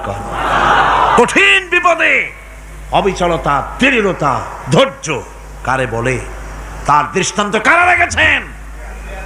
আম্বিয়া আলাইহিমুস সালাম। ওনারাই আমাদের আদর্শ, নবীরাই আদর্শ। সাহাবায়ে কেরাম রিদওয়ানুল্লাহ তাআলা আলাইহিম আজমাইন আমাদের আদর্শ। ভাইরা আমার, মুসা আলাইহিস সালামকে ফেরাউন যখন ঘিরে ফেলে দিল, কোরআনের সব কথা গল্প গুজবার ইতিহাসের জন্য লেখা হয় নাই। কোরআনের মধ্যে যা লেখা হয়েছে সব বান্দাদের উপদেশের জন্য, যাতে করে লোকেরা চিরটা কাল এর থেকে উপদেশ নিয়ে নিজেদের তৈরি করতে পারে। জোরে বলেন সুবহানাল্লাহ। মুসা আলাইহিস সালামের কথা আল্লাহ বলেন, ফেরাউন তাকে ঘিরে ফেলে দিল, পালাবার রাস্তা নাই। ফালাম্মা তারাআল জামআন ক্বালা আসহাবু মূসা ইন্না লামুদরাকুন। মুসা আলাইহিস সালামের উম্মতেরা বললেন, হে মুসা, পাকড়াও হয়ে গেছি, পালাবার রাস্তা নাই। তিন দিক থেকে আমাদেরকে ঘেরাও করেছে ফেরাউনের শক্তি। সামনে কি? দরিয়া, আর তিন দিকে কি? ঘেরাও আন্দোলন। পালাবার পথ নাই, পালাবার পথ নাই। সারাশি আক্রমণ, ঘেরাও আন্দোলন। এই যে ঘেরাও টেরাও তো আজকে নতুন নাই, ঘেরাও আসছে অনেক আগের থেকে। আসলে কথা বুঝতে পেরেছেন? মাইক না থাকলে আমি কি করবো কন? আজকে এরকম হচ্ছে কেন? আগামীকাল ঠিক হবে ইনশাআল্লাহ, রাগ করেন না। গান হচ্ছে, বসেন বসেন। শয়তান ঢুকছে মাইকের মধ্যে। অনেক সময় হয় কি, মাইকের হাই পাওয়ারের যে মেশিন আছে, এর ভিতরে ইথার থেকে রেডিওর ওই গানগুলি ওর মধ্যে ঢুকে পড়ে। কথা বুঝতে পেরেছেন? এই জন্য শয়তান তো আর বসে থাকে না, ওরও তো কিছু করার আছে। ধৈর্য ধরেন, ধৈর্য ধরেন। কালকে অপারেটরদেরকে মাওলানা শামসুদ্দিন সাহেবের কাছে অনুরোধ করব, অপারেটর একটু ভালো করে হেদায়েত করে দেবেন মাইকে। আজকে আমার নিজেরও কষ্ট হচ্ছে, আমিও বুঝতে পারছি না যে আমার কথাগুলি কি আওয়াজে বেরোচ্ছে, যার জন্য আমাকে বেশি চিল্লাইতে হচ্ছে। বক্তাকে কি লাউডে তার কথা বেরোচ্ছে তা তার কানে আসতে হয়, তাহলে বোঝা যায় যে আমার কথাগুলি কিভাবে বেরোচ্ছে। এটা এই অবস্থায় সিচুয়েশন আজকে নাই, এবং লোকেরাও মাইকের ব্যাপারে আজকে অভিযোগ করেছে, যা বিগত 16 বছরে করে নাই। সেটের ব্যাপারে কোথাও কোনো অসুবিধা হয়েছে? মাইকটা ভালো, এবং মাইক যারা দেন প্রতি বছর খেদমত করে, আল্লাহ তাদের প্রতি রহম করুন। সবাই বলেন আমিন। এদেরকে রাগ করে পথে পাই আবার মারধর করেন না। সিলেটের যে তাফসির মাহফিল হয়, বিগত 19 বছর তাফসির করেছি একটা না, এবার 20 বছর পুরো হবে ইনশাআল্লাহ। সিলেটে একটানা 20 বছর তাফসীর করতেছি সেখানে। তো মাইক যে একটা লোক বিনা পয়সায় মাইক দেয়, মাইকের ভাড়া সে নেয় না, তাফসীরের মাহফিলের মাইকের ভাড়া নেয় না। যে বছর এরশাদ সরকার আমাকে প্লেন থেকে নামতে দিল না, আপনাদের মনে আছে, সিলেট থেকে ফিরাই দিল, এই খবরটা মাইকম্যান যখন শুনেছে যে আমাকে নামতে দেয় নাই, ফিরাই দেওয়া হয়েছে, সাথে সাথে স্ট্রোক করেছে, হার্ট ফেল করে দুনিয়া থেকে বিদায় হয়ে গিয়েছে।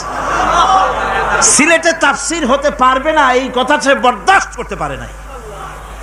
আমি কেঁদেছি আর দোয়া করেছি, আল্লাহ কোরআনের মহব্বতে লোকটার এই অবস্থা হলো, তোমার জান্নাত তুমি দয়া করে তাকে দান করে দিও। কাজে কোনো ব্যবসায়ী চায় না যে তার ব্যবসাটা খারাপ হোক, লোকেরা মন্দ বলুক। এ মাইকের ব্যাপারে আপনারা আজকে রাগারাগ করেন না, যা হয়েছে কালকে ভালো হবে ইনশাআল্লাহ। সবাই বলেন ইনশাআল্লাহ। এখন চলেন আমরা ফেরাউনের অবস্থা দেখি গিয়া কি করতেছে ফেরাউন। মুসা আলাইহিস সালামকে ঘেরাও করে ফেলেছে, পালাবার উপায় নাই, একদিকে দরিয়া, তিন দিকে ফেরাউনের শক্তি। এই যে ঘেরাও টেরাও মানে নতুন তো না, ধর্মঘট নতুন না, পুরানা জিনিস। এই পৃথিবীতে সর্বপ্রথম ধর্মঘট কিসের উপরে হয়েছে জানেন? এই পৃথিবীর প্রথম ধর্মঘট হয়েছে পেঁয়াজ, রসুন আর ডাইলের উপরে, মুসা আলাইহিস সালামের জামানায়। লান নাসবিরা আলা তাআমিন ওয়াহিদ, আমরা এক রকমের খাদ্য আর খাবো না, আমাদের পেঁয়াজ দেওয়া লাগবে, ডাল দেওয়া লাগবে, রসুন দেওয়া লাগবে। সর্বপ্রথম ধর্মঘট হয় মুসা আলাইহিস সালামের জামানায়, সেখান থেকে শুরু হয়েছে। কিন্তু মশাল মিছিল যে আসলো কই থেকে, এইটা আমি খুঁজে পাইনি। পরে প্রত্যেকটা জিনিসের তো ইতিহাস আছে, আমি খুঁজতে খুঁজতে পেলাম। আমি জানি না এর ইতিহাস মূলে কোথায়, কিন্তু আমি যদ্দূর খুঁজে পাইছি সেটা হলো মশাল মিছিলের আবিষ্কার হয়েছে লঙ্কায় রাবণের সময়। হনুমানের লেজে আগুন দিয়া তারপরে লঙ্কা কাণ্ড ঘষালো, নামই আছে লঙ্কা কাণ্ড। হনুমানেরা লেজে আগুন দিয়ে রাবণ যে লঙ্কায় মশাল মিছিল করেছিল হনুমানরে দিয়া, ওই হনুমানের ওই সিস্টেমটা এখনো আমাদের দেশে চালু আছে। এইটা আসলে কোনো ভদ্রলোকের এই মিছিল হওয়া উচিত না। আগুন নিয়ে কিসের মিছিল? আগুন হলো জাহান্নামের প্রতীক। আগুন কিসের প্রতীক? জাহান্নামের প্রতীক। যদিও আমাদের উপকারে লাগে, কাজে লাগে। সুতরাং আমরা যা করব প্রত্যেকটা জিনিসের পেছনে সুন্নতে নববীর কোনো না কিছু থাকতে হবে। কথা বুঝতে পেরেছেন? তিন দিক থেকে ঘেরাও হয়ে গেছে, পালাবার কোনো রাস্তা নেই। হযরতে মুসা আলাইহিস সালামের কাছে উম্মতেরা বললেন, পালাবার তো কোনো পথ নাই, এখন উপায়টা কি? আমাদের তো আর উপায় নাই। মুসা আলাইহিস সালাম দেখেন বিপদে পড়ে গেছেন, কিন্তু ধৈর্য হারান নাই, ভয় পান নাই। ভয় পাইছিলেন? ভয় পেয়েছেন?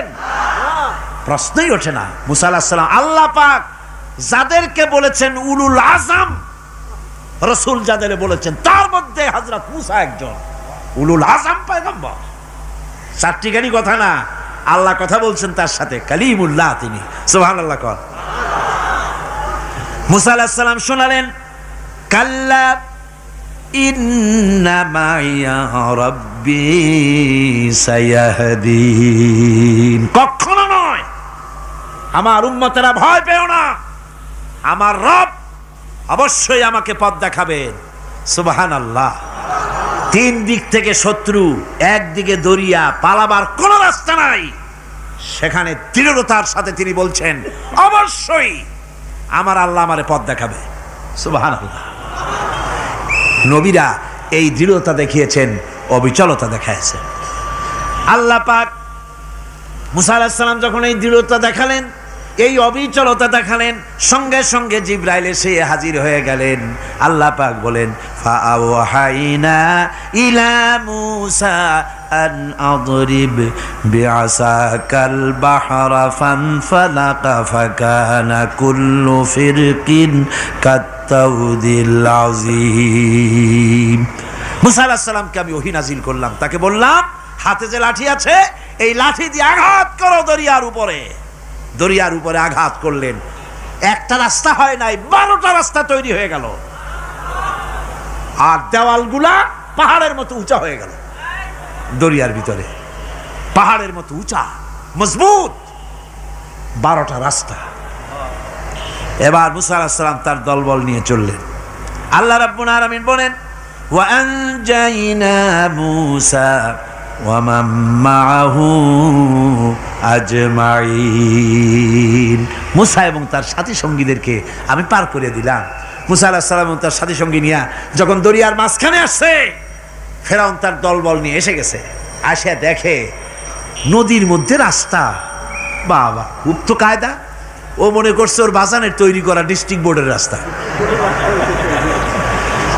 ওর লোকজন নিয়ে নেমে গেছে দরিয়ার ভিতরে, ও আসছে মাঝখানে, মুসা আলাইহিস সালাম চলে গেছেন ওপার, দরিয়া পার। মাঝখানে যখন এসে গেল, আল্লাহ রাব্বুল আলামিন পানিকে অর্ডার করলেন কুন। আল্লাহর তো বটন টেপা লাগে না, মুখ দিয়া কোনো হুকুম করা লাগে না, শুধু বলেন কুন। যে ব্যাপারে কুন বলেন ফায়াকুন, সাথে সাথে হয়ে যায়। আল্লাহ বললেন কুন, আর অমনি রাস্তা বন্ধ হয়ে গেল। এবার তুফান শুরু হয়েছে নদীতে, ঢেউয়ের উপরে ঢেউ, মৌজুন কাল জিবাল, পাহাড়ের মতো উঁচু হয়ে হয়ে ঢেউ আসতেছে। দলবল ঘোড়া আর অস্ত্রপাতি যা ছিল সব মরিয়া শেষ। এবার ফেরাউন একা উপরে ওঠে আর নিচে নামে, পানি খেতে খেতে পেটের কাম সারা।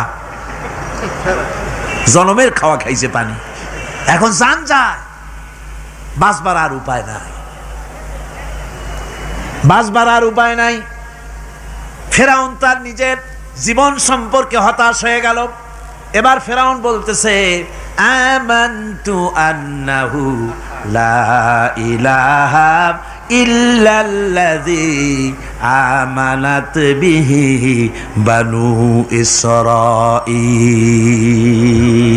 আমি ঈমান আনলাম, আমি ঈমান আনলাম আল্লাহ ছাড়া কোনো ইলাহা নাই। ওই আল্লাহর উপর ঈমান আনলাম যে আল্লাহর উপর ঈমান এনেছে বনি ইসরাঈলেরা। আল্লাহ যাতে ঠিক পায় যে কোন আল্লাহর উপর ঈমান আনছে। বনি ইসরাঈলের আল্লাহর উপর ঈমান আনলাম। আল্লাহ, এই তো মুসলমান হয়ে গেছি, এরপরও আমার সুবাও কেন? আল্লাহ রাব্বুল আলামিন জবাবে বলেন আল আন, এখন ওয়াকাদ আসাইতা ক্বাবলু ওয়া কুনতা মিনাল মুফসিদিন। এখন ঈমান আনার কথা বলছো, অথচ যুগের পর যুগ, বছরের পর বছর ধরে আমার মানুষের উপরে মন গড়া আইন চালায়েছ, আমার পয়গম্বরের সাথে বেয়াদবি করেছ। আজ তোমাকে আমি ছাড়ছি না, তোমাকে আজকে ছেড়ে দেব না, আমি তোমাকে মারব। আর সমস্ত পানির প্রাণীগুলিকে, স্থলচর প্রাণীগুলিকে আল্লাহ পাক অর্ডার দিয়া দিলেন, এই ফেরাউনের লাশকে ডুবাবি না, পচাবি না, খাবি না। আলিয়াউমা নুনাজ্জিকা বিবাদানিক, আমি তোমার শরীরে বাঁচায় দেব। পোকে খাবে না, পানিতে পচবে না, মাছে খাবে না, কুমিরে খাবে না, দুনিয়ার কোনো পশুতে খাবে না। আমি তোরে শুটকি বানাইয়া রাখবো, যাতে করে দুনিয়ার সমস্ত ফেরাউন যত যুগে যুগে আসে তোরে দেখে যেন হেদায়েত নিতে পারে। ফেরাউনকে আল্লাহ শুটকি বানায় রাখছে। আমি ফেরাউনদের লাশ দেখেছি ব্রিটিশ মিউজিয়ামে। ফেরাউন তো একটা না, অনেকগুলা। আসলটারে অবশ্য দেখিনি। ব্রিটিশ মিউজিয়ামে ওই ফেরাউনগুলার লাশ যখন অসুবিধা হয়, মমিগুলি, তখন ইংল্যান্ডে নিয়ে যায় চিকিৎসা করাবার জন্য।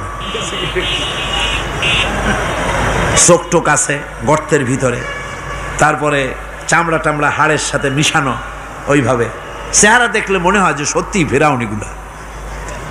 আর ব্রিটিশের কাম মিশর থেকে না আনছে এমন কোনো জিনিস নাই। আমি সেইখানে এক বক্তৃতায় বলছিলাম, আপনারা এদের এখন সভ্য, এদের এখন ভদ্র, এরা হলো ইন্টারন্যাশনাল চোর। ওরা সারা দুনিয়া চুরি করেছে। লন্ডনে বক্তৃতা করেছি, সারাটা দুনিয়া চুরি করছে, আমাদের দেশকে শোষণ করেছে। এই বিশাল ভূভাগকে শোষণ করে ইংল্যান্ডের দ্বীপটাকে তারা সাজাইছে। তারা ময়ূর সিংহাসনের শাহজাহানের ময়ূর সিংহাসনের ময়ূরের বাম চোখে কোহিনূর মণি লাগাইছিলেন, শাহজাহান ময়ূরের ডান চোখে কোহিনূর মণি লাগায় নাই। কোহিনূর মণির অনেক দাম, আমি দেখে এসেছি মণি, এখন সেটা কুইন এলিজাবেথের মুকুটে শোভা পাচ্ছে। সেই মণি এমনি বলে প্রবাদে 7 রাজার ধন 1 মাণিক্য, বলেন এরকম, অনেক দাম। শাহজাহান দেখালেন আমি মুসলমান, আমার কাছে এটার দাম নাই, এই জন্য ময়ূরের ডান চোখে লাগালাম না, বাম চোখে লাগাই দিলাম। এইটারে চুরি করছে। তারপরে মিশর থেকে, মিশরের মমি চুরি করেছে, জুতা চুরি করছে, ছাতি চুরি করছে, পিসা চুরি করেছে। আমি বললাম এগুলা কি ভদ্রলোক নাকি? এরা জুতা চোর, পিসা চোর, লাঠি চোর, সব চুরি করেছে। যাই দেখেন ব্রিটিশ মিউজিয়ামের মধ্যে সব দুনিয়ার চুরি করা জিনিস নিয়ে তারা মানুষকে দেখাইয়া পয়সা অর্জন করছে। টিপু সুলতানের তরবারিটা পর্যন্ত চুরি করেছে। আজ পর্যন্ত ব্রিটিশ মিউজিয়ামে টিপু সুলতানের তরবারিটা আছে, আমি তরবারিটা দেখে এসেছি। আমার বন্ধুগণ, বলতেছিলাম যে পৃথিবীতে আল্লাহ রাব্বুল আলামিন নবীরা তাদের চরিত্র দিয়ে বিপদের মোকাবেলা করে, দুনিয়ার সামনে কঠিন বিপদের মোকাবেলা করে অবিচলতা, দৃঢ়তা দেখায় গেছেন যে কেমন করে এই পৃথিবীতে বিপদের সামনে মোকাবেলা করতে হয়। ধৈর্য ধরতে হবে, বিপদ আসবে পাহাড় সমান হয়ে, আপনাকে ধৈর্য ধারণ করতে হবে সেভাবে বুক বেঁধে। যেহেতু এটা যদি বিশ্বাস হয় যে আমার কিসমতে যা আছে তার থেকে বেশি কিছু হবে না, তাহলেই আপনার ধৈর্য আসবে, ভয় পাবেন না। কথা ঠিক কিনা কন? এবারে হযরত হুদ আলাইহিস সালাম সম্পর্কে আল্লাহ রাব্বুল আলামিন বলেন, হযরতে হুদকে যখন ষড়যন্ত্র হলো, কাফির বেঈমানেরা তাকে মেরে ফেলার জন্য যখন সরকারি ষড়যন্ত্রে লিপ্ত হয়ে গেল, হযরতে হুদ সমাজের এই চ্যালেঞ্জের মোকাবেলা করলেন। হযরত হুদ বলেন, ফাকিদুনি জামিআন সুম্মা লা তুনজিরুন ইন্নী তাওয়াক্কালতু আলাল্লাহি রাব্বি ওয়া রাব্বিকুম। তোমরা তোমাদের ষড়যন্ত্র আমার বিরুদ্ধে যত পারো আমার বিরুদ্ধে ষড়যন্ত্র চালাও, এতটুকুন আমার অবকাশ দিও না। আমি এমন আল্লাহর উপরে ভরসা করেছি যার হাতের ভিতরে তোমাদেরও জান আর আমারও জান। যা পারো তাই করো। সরকার সমস্ত শক্তি একত্রিত হয়ে আমার মোকাবেলা করো। একদিকে হুদ আলাইহিস সালাম, আর একদিকে গোটা জাতি। হযরত হুদ ভয় পায় নাই। সুবহানাল্লাহ কোন? ঈমান বিল্লাহ মানুষের কলিজাকে এভাবে শক্ত করে দেয়। কোন আলহামদুলিল্লাহ। এবারে এই বিপদের, কঠিন বিপদের মোকাবেলা করে আমার রসুল যে প্রমাণ দিয়া গেলেন, আমার রসুল যে কঠিন বিপদের মোকাবেলা করলেন, ভাইয়ের আমার, হিজরতের রাতে সওর পাহাড়ের ভিতরে যখন তিনি আশ্রয় নিলেন, হযরতে আবু বকর সাথে ছিলেন। হযরতে আবু বকর রাদিয়াল্লাহু তাআলা আনহু বলেন, হুজুর আপনি দাঁড়ান, এটা তো পাহাড়িয়া গুহা, গুহার ভিতরে সাপ থাকতে পারে, বিচ্ছু থাকতে পারে, আমি আগে ঢুকি, বিপদ যদি হয় আমার উপর থেকে হয়ে যাক। গুহার ভিতরে নেমে গুহা সাফ করলেন। এরপরে হুজুরকে ডাকলেন, হুজুর তাশরীফ নিলেন গুহার ভিতরে। এরপরে হুজুর বললেন, আবু বকর পাহাড়ে হেঁটে হেঁটে 2-3টা পাহাড় পাড়ি দিয়া যাওয়া লাগে সৌর পাহাড়ে।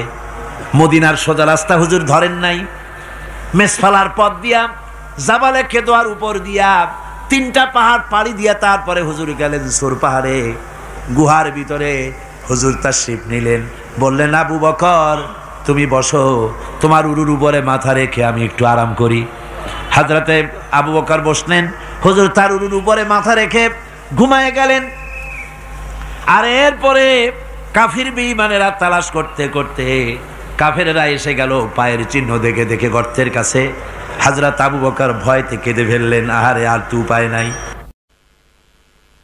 এবার তো ধরা পড়ে গেছি, এবার নবীজিকে মেরে ফেলে দেবে। নবীর মহব্বতে, নিজের মহব্বতে নয়, নবীর মহব্বতে কাঁদতেছিলেন। হুজুর বলেন, হুজুরের ঘুম ভেঙে গেল। বলো, আবু বকর কাঁদো কেন? ছেলের কথা, মেয়ের কথা, বিবির কথা, বাড়ির কথা মনে পড়লো নাকি? হযরত আবু বকর বলেন, ইয়া রাসূলুল্লাহ, আল্লাহর কসম করে বলি, যেদিন ঈমান এনেছি এই কলিজার ভিতরে মা বাপ, স্ত্রী, পুত্র, পরিজন, এমনকি আমার নিজের জীবনের চাইতে আপনারে বেশি ভালোবাসি। তা কান্দো কেন, কান্দো কেন? হযরত আবু বকর বলেন, হুজুর ধরা পড়ে গেছি, কাফেররা এসে গেছে, গর্তের কাছে তাকালি আমাদের দেখতে পাবে, আমরা তো মাইনরিটি, ওরা তো মেজরিটি, আমরা তো ধরে মারি ফেলাই দেবে, আপনাকে মেরে ফেলে দেবে, এই জন্য কাঁদি। আল্লাহ রাব্বুল আলামিন, হুজুর তখন কি দৃঢ়তা, কি অবিচলতা, কি ধৈর্যের পাহাড় সম মনোবৃত্তি তখন দেখালেন। আল্লাহ কোরআন শরীফে চিরকাল যাতে মানুষেরা হেদায়েত নিতে পারে সেজন্য হুজুরের কথা উঠায় দিলেন কোরআনে। আল্লাহ পাক বলেন, ইযহুমা ফিল গার ইয ইয়াকুলু লিসাহিবিহি লা তাহজান ইন্নাল্লাহা মা'ানা। ও বন্ধু, ভয় পেও না, আল্লাহ আমাদের সাথে আছেন। সুবহানাল্লাহ কর। আল্লাহ আমাদের সাথে আছেন। আমরা মাইনরিটি নই, আমরাই মেজরিটি। আল্লাহ আছে আমার সাথে, ভয় পাওয়ার কোনো কারণ নাই। সুবহানাল্লাহ। আল্লাহ পাক বলেন, فأنزلallahu sakinatahu alayhi wa ayyadahu bijunudin lam tarawha। আমি এদের অন্তরের ভিতরে আমি শান্তি নাজিল করে দিলাম, প্রশান্তি দিয়া দিলাম, আর আমি সাহায্য করলাম, আর এমন সব সৈন্য পাঠায় দিলাম যে সৈন্যগুলি তোমরা দেখতে পাও নাই। সুবহানাল্লাহ ওয়া বিহামদিহি। ভাইরা আমার, রাসূল করিম সাল্লাল্লাহু আলাইহি সাল্লাম এই বিপদের মাঝে, চরম বিপদের মাঝে অবিচলতা, দৃঢ়তা, কঠিন আত্মনির্ভরতা দেখিয়েছেন। এগুলি হলো ঈমানের ৫ম নম্বরের উপকারিতা। আল্লাহর প্রতি ঈমান আনলে এভাবে পাহাড় সম ঈমান মজবুত হয়ে যায়। জেলের পরোয়া করি না, ফাঁসির পরোয়া করি না, শহীদ হওয়ার পরোয়া করি না, মেরে ফেলে দেবে, উড়ায় দেবে, হত্যা করবে, পরোয়া করি না। পরোয়া করি কেবলমাত্র কাকে? জোরে বলেন কারে? এইরকম মুসলমান হাজার হাজার লাখ লাখ দরকার নাই, ৩১৩ জন যথেষ্ট। কয়জন যথেষ্ট? ৩১৩ জন যথেষ্ট। বদরে যারা জান দিয়ে, মাল দিয়ে দ্বীনকে প্রতিষ্ঠিত করেছিলেন, এরকম ৩১৩ জনই যথেষ্ট ছিল। আল্লাহর দ্বীনকে কায়েম করার জন্য যদি রক্ত দেওয়া লাগে, তাহলে এই বিশাল জনসমুদ্রকে প্রশ্ন করি, ভয় পাবেন? রক্ত দিতে পারবেন? যদি জেলে যাওয়া লাগে যেতে পারবেন? যদি শহীদ হতে হয় তাও কি পারবেন? এই দৃঢ়তা, এই অবিচলতা, এই ঈমান, এই ধৈর্য শিক্ষা দেয়, এই উপকার করে ঈমান বিল্লাহ। আল্লাহর প্রতি ঈমান আনলে এভাবে পাহাড়ের মতো শক্ত হয়ে যায় কলিজা। কোন আলহামদুলিল্লাহ। আমার বন্ধুগণ, এবার আমি বলবো সর্বশেষ উপকারের কথাটা বলি, মোনাজাত ছেড়ে দেব। কয়টার কথা বলছিলাম? উপকার ৬টা উপকারের কথা বলেছি। অনেকগুলি বৈশিষ্ট্য, অনেকগুলি উপকারের মধ্যে আল্লাহর প্রতি ঈমানের ৬টা উপকারের কথা ৫টা বলা হয়ে গেছে। এবার ৬ষ্ঠ নম্বর এবং শেষ নম্বর, এটা হচ্ছে আল্লাহর প্রতি ঈমান আনলে পরে তার দ্বারা সবচাইতে বেশি ফায়দা পায় সমাজ এবং রাষ্ট্র। কোন আলহামদুলিল্লাহ, কোন আলহামদুলিল্লাহ। আল্লাহর প্রতি ঈমানের দ্বারা নৈতিক সংশোধন হয় এবং রাষ্ট্র আর সমাজ সবচাইতে বেশি উপকৃত হয়। কারণ হলো ঈমানদার ব্যক্তি আল্লাহর প্রতি যে ঈমান এনেছে, তার মনের মধ্যে ধারণা এটা হয়, আমার কোনো কাজ তো গোপন থাকে না। ইন্নাল্লাহা লা ইয়াখফা আলাইহি শাইউন ফিল আরদি ওয়ালা ফিস সামা। আল্লাহর কাছে গোপন বলতে কিছু নাই, আকাশেও নাই, জমিনেও নাই, কোনো কিছু গোপন নাই। সুতরাং আমি যা করি সব আল্লাহ দেখেন এবং শোনেন। এমনকি মানুষ যে কল্পনা করে, সে কল্পনাও আল্লাহ টের পায় না, নাকি? টের পায় কিনা? ওয়া ইন তুবদু মিন আনফুসিকুম আও তুখফুহু ইউহাসিবুকুম বিহিল্লাহ। মনের ভিতরে যে কল্পনা করো, আল্লাহ পাক বলেন এই কল্পনারও হিসাব আমি রব্বুল আলামিন তোমার কাছ থেকে নেব। ফায়ুআযযিবু মান ইয়াশাউ, যারে খুশি শাস্তি দেব আর যারে খুশি আমি মাফ করে দেব। জোরে বলেন সুবহানাল্লাহ। ফায়াগফিরু লিমান ইয়াশা ওয়া ইউআযযিবু মান ইয়াশা, যারে খুশি মাফ করব, যারে খুশি শাস্তি দেব, কল্পনারও হিসাব নেব। এই কথা মুমিনের যদি জানা থাকে তাহলে আর তার কোনো চিন্তা থাকে না, তার নৈতিক চরিত্র ভালো হয়ে যায়। কোন সুবহানাল্লাহ। মোনাজাতের কথা শুনে গতকাল বলছিলাম যে মোনাজাতের কথা শুনে যারা হাঁটে, আমি বুঝি না, আমার বুঝে আসে না যে এটা কেমন ধরনের নৈতিকতা। আপনি আপনার বিবেককে কি বুঝান? এই বিশাল জনসমুদ্র নিয়ে আল্লাহর কাছে হাত তুলবো, দোয়া করব, মোনাজাত করব, এই লোভ সম্বরণ করেন কি করে? আশ্চর্য কথা, আশ্চর্য কথা। আমার বন্ধুগণ, ইমানদার লোক, আল্লাহর প্রতি ইমান আসলে পরে সমাজ উপকৃত হয়, রাষ্ট্র উপকৃত হয়ে যায়। যেহেতু বান্দা জানে আমি দায়িত্বহীন কোনো কথা বলতে পারবো না, দায়িত্বহীন কোনো কাজ করতে পারবো না। আল্লাহ পাক বলেছেন, মা ইয়ালফিযু মিন কাউলিন ইল্লা লাদাইহি রাকীবুন আতীদ। বান্দা এমন কোনো কথা বলে না যে কথা আমার ফেরেশতারা রেকর্ড করে না রাখে। কাজী মুমিন ব্যক্তি আল্লাহর ভয়তে দায়িত্বহীন কথা বলবে না। নির্বাচন আসলে পরে রাস্তা সোনা দিয়ে বান্দায় দেব, এই করব সেই করব, না খাইয়া কেউ মরবেন না। আসে না নির্বাচনের সময় সারাগালি বদনারা মঞ্চে দাঁড়িয়ে কত বড় বক্তৃতা করে, ভাইয়ের আমার, বোনের আমার, এবার আমার বোতল মার্কা বাক্স, আপনারা আমাকে ভোট দিয়ে দেশ এবং জাতির আরেকবার 12:30 বাজাইবার সুযোগ দিন। এবার ক্ষমতায় গেলে কেউ না খাইয়া মরবেন না, কিন্তু কি খাইয়া মরবে তাও বলে না।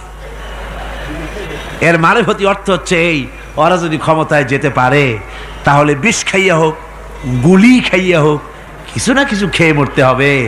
একেবারে খালি পেটে মরলে গ্যাস্ট্রিক হওয়ার সম্ভাবনা আছে।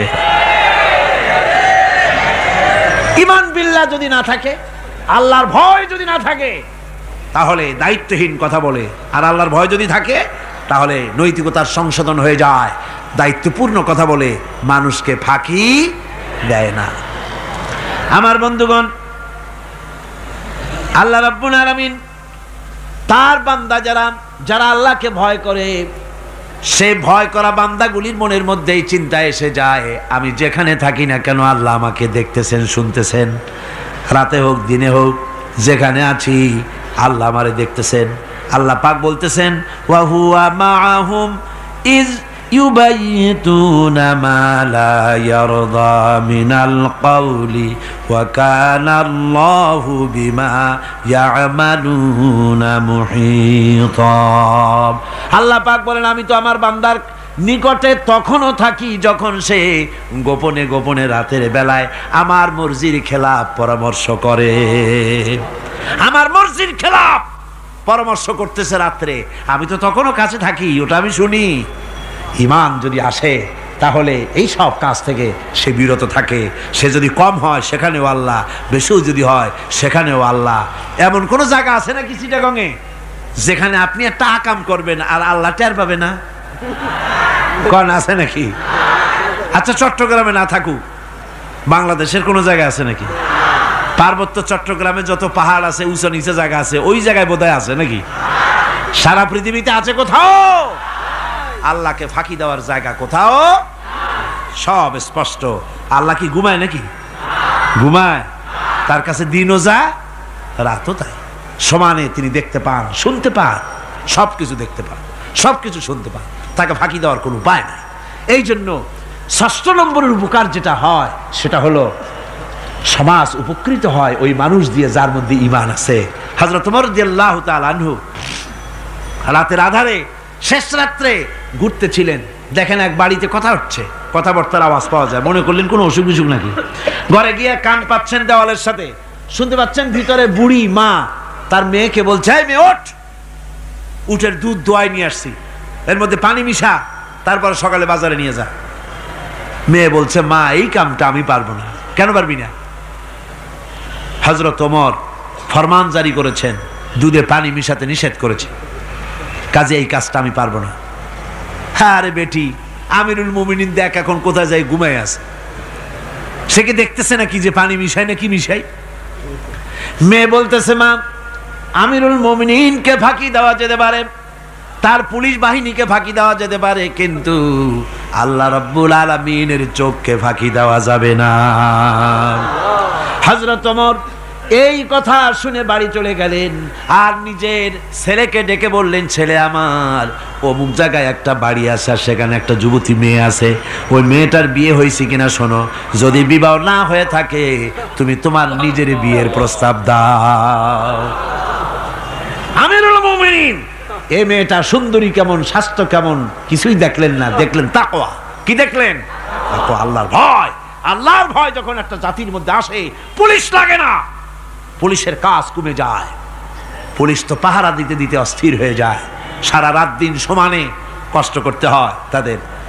অধ্যাপক মুফিজুর রহমান সাহেব কালকে যে কথাটা বলছিলেন, আসামি পুলিশেরা কত কষ্ট করে জানবাজি করে আসামি ধরে, আর টেলিফোন আসে, হ্যালো কে, চিটাগংয়ের এসপি নাকি? বলে হ্যাঁ। কারে ধরছো? ধরছি তো বল্টু মিয়ারে। ছাড়ো মিয়া, বল্টু আমার দলের লোকটা তুমি ঠিক পাও নাই, তোমার নাক টাইট দিয়ে দেবে। বল্টুরিও ছাড়ো আর তার বন্দুকও ছাড়ো, ঠিক কিনা আমার ভাইয়েরা?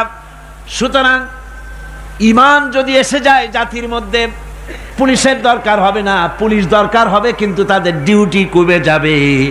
আসামিরা আর অন্যায় কাজ কম করবে। রাসূলুল্লাহ যখন প্রেসিডেন্ট হয়েছিলেন, একজন মহিলা জিনা করেছিল, হাদিস শরীফে এসেছে, ওই মেয়ে লোকটাকে জিনা করতে কেউ দেখে নাই। জিনা করার পর তার মধ্যে অনুভূতি জাগলো, এমন পাপ করেছি, এখন তো আমার জাহান্নাম ছাড়া উপায় নাই। মেয়ে লোকটি রাসূলুল্লাহর কাছে এসে গেলেন, এসে বললেন, হুজুর আমি তো জিনা করেছি, আমারে শাস্তি দেন। হুজুর মুখ ডান দিকে ফিরালেন, মেয়ে লোকটা ডান দিকে এলো, বলল জিনা করেছি, শাস্তি দেন। হুজুর বাম দিকে ফিরলেন, মেয়ে লোকটা বাম দিকে এসে বলল, জিনা করেছি, শাস্তি দেন। মেয়ে লোকটা কিন্তু জানে জেনার শাস্তি সহজ ব্যাপার নাই, পাথর মেরে উড়িয়ে দেওয়া, মৃত্যুদণ্ড জানা আছে তার।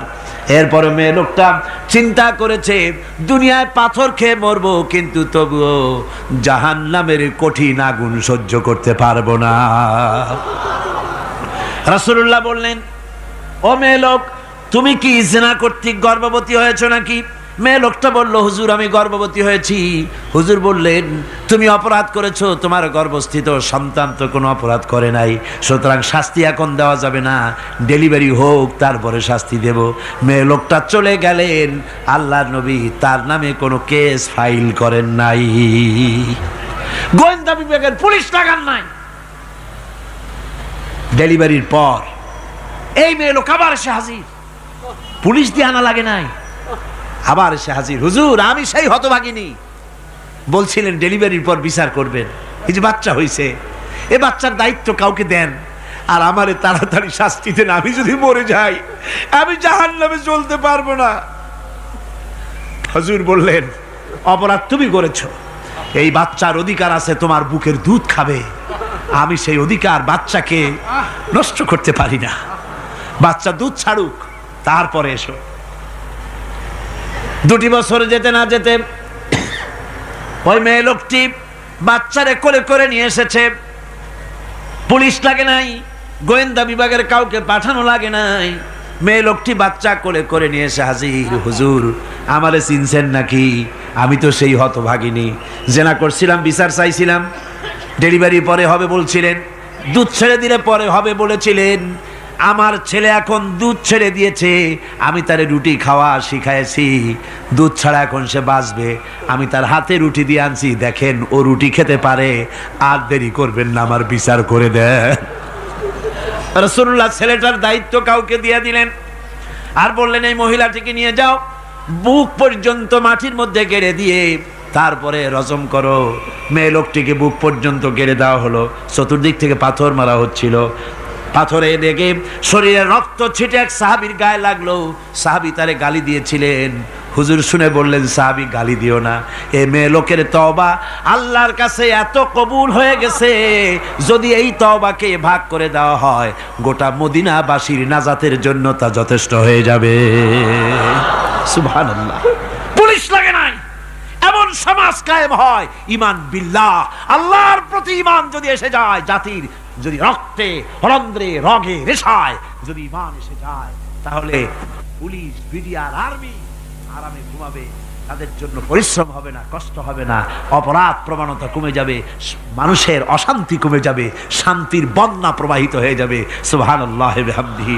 এই জন্য রাসূলুল্লাহ বলেছিলেন, খাইরুল কুরুনে কারনি, সর্বশ্রেষ্ঠ যুগ কার যুগ? জোরে বলেন না, সর্বশ্রেষ্ঠ যুগ কার যুগ? রাসূলুল্লাহর যুগ। জোরে কোন কার যুগ? রাসূলুল্লাহর যুগ। এই জন্যে আমি আপনাদের খেদমতে আরজ করতে চাই, ইসলাম এ ধরনের সীমারেখা ঠিক করে দিয়েছে। তিলকা হুদুদুল্লাহ ফালা তাতাদুহা, এ হলো আল্লাহর সীমারেখা। এই সীমারেখাকে ভঙ্গ করো না, লঙ্ঘন করো না। আল্লাহর উপরে ঈমান পরিপূর্ণরূপে আনো এবং এই ঈমানের উপরে ভিত্তি করে নিজেদের জীবনকে পরিচালিত করো। এই ঈমান যদি জাতির ভিতরে এসে যায়, তাহলে বৈষয়িক জীবনে, দুনিয়ার জীবনে সত্যিকারের যদি শান্তি পেতে চাই, আল্লাহর উপরে ঈমান আনতে হবে। ইহকাল পরকালে যদি নাজাত পেতে চাই, আল্লাহর উপরে ঈমান আনতে হবে। আর আমরা আমাদের চিন্তা ভাবনায়, ওঠায় বসায়, চলায় ফেরায়, সর্বত্র আল্লাহর উপরে পরিপূর্ণ মাত্রায় ঈমানটা যদি এসে যায়, তাহলেই শান্তি, তাহলেই মুক্তি। গোটা সমাজ শান্তি পাবে, আমরা দুনিয়ায় আরাম পাবো, কিয়ামতে জাহান্নাম থেকে মুক্তি পাবো। জোরে কোন আমিন, আরো জোরে কোন আমিন। বন্ধুগণ, আল্লাহর প্রতি ঈমানের এই কথাগুলি আবারও স্মরণ করিয়ে দেই। লাইসাল বিররা আন তুওয়াল্লু বুজুহাকুম কিবালাল মাশরিকি ওয়াল মাগরিব, পূর্ব পশ্চিমে যত মাথা ঘুরাও, এটাই কোনো কল্যাণের কাজ আসলে নয়। আসল কাজ আল্লাহর উপর ঈমান। আসল কাজ কি? চিল্লা এখন, আসল কাজ কি? আল্লাহর প্রতি ঈমান। সেই ঈমানের কথা এই 3 দিন ধরে বললাম। আর বাকি আছে কয়দিন? বাকি আছে কয়দিন? এই বেহেশতের বাগান আগামী 2 দিন পরে স্তব্ধ হয়ে যাবে। এখানে আর এভাবে এত লক্ষ লক্ষ টুপি, এ ধরনের মুসলমান আল্লাহু আকবরের আওয়াজ, আজানের আওয়াজ ধ্বনিত প্রতিধ্বনিত হবে না। 1 বছরের জন্য নিস্তব্ধ হয়ে যাবে। আল্লাহ যেন বাকি 2টা দিন আমাদের সকলের আশার তৌফিক দেন। সবাই বলি আমিন, জোরে কোন আমিন।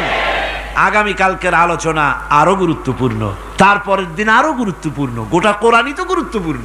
আল্লাহ পাক এই কথাগুলি শোনার, বোঝার, আমল করার তৌফিক যেন আল্লাহ আমাদের দান করেন। জোরে বলেন আমিন, আরো জোরে বলেন আমিন। মুনাজাতের জন্য এবার সমস্ত মানুষ দাঁড়ানো ভাইয়েরা বসে পড়ে। আজকের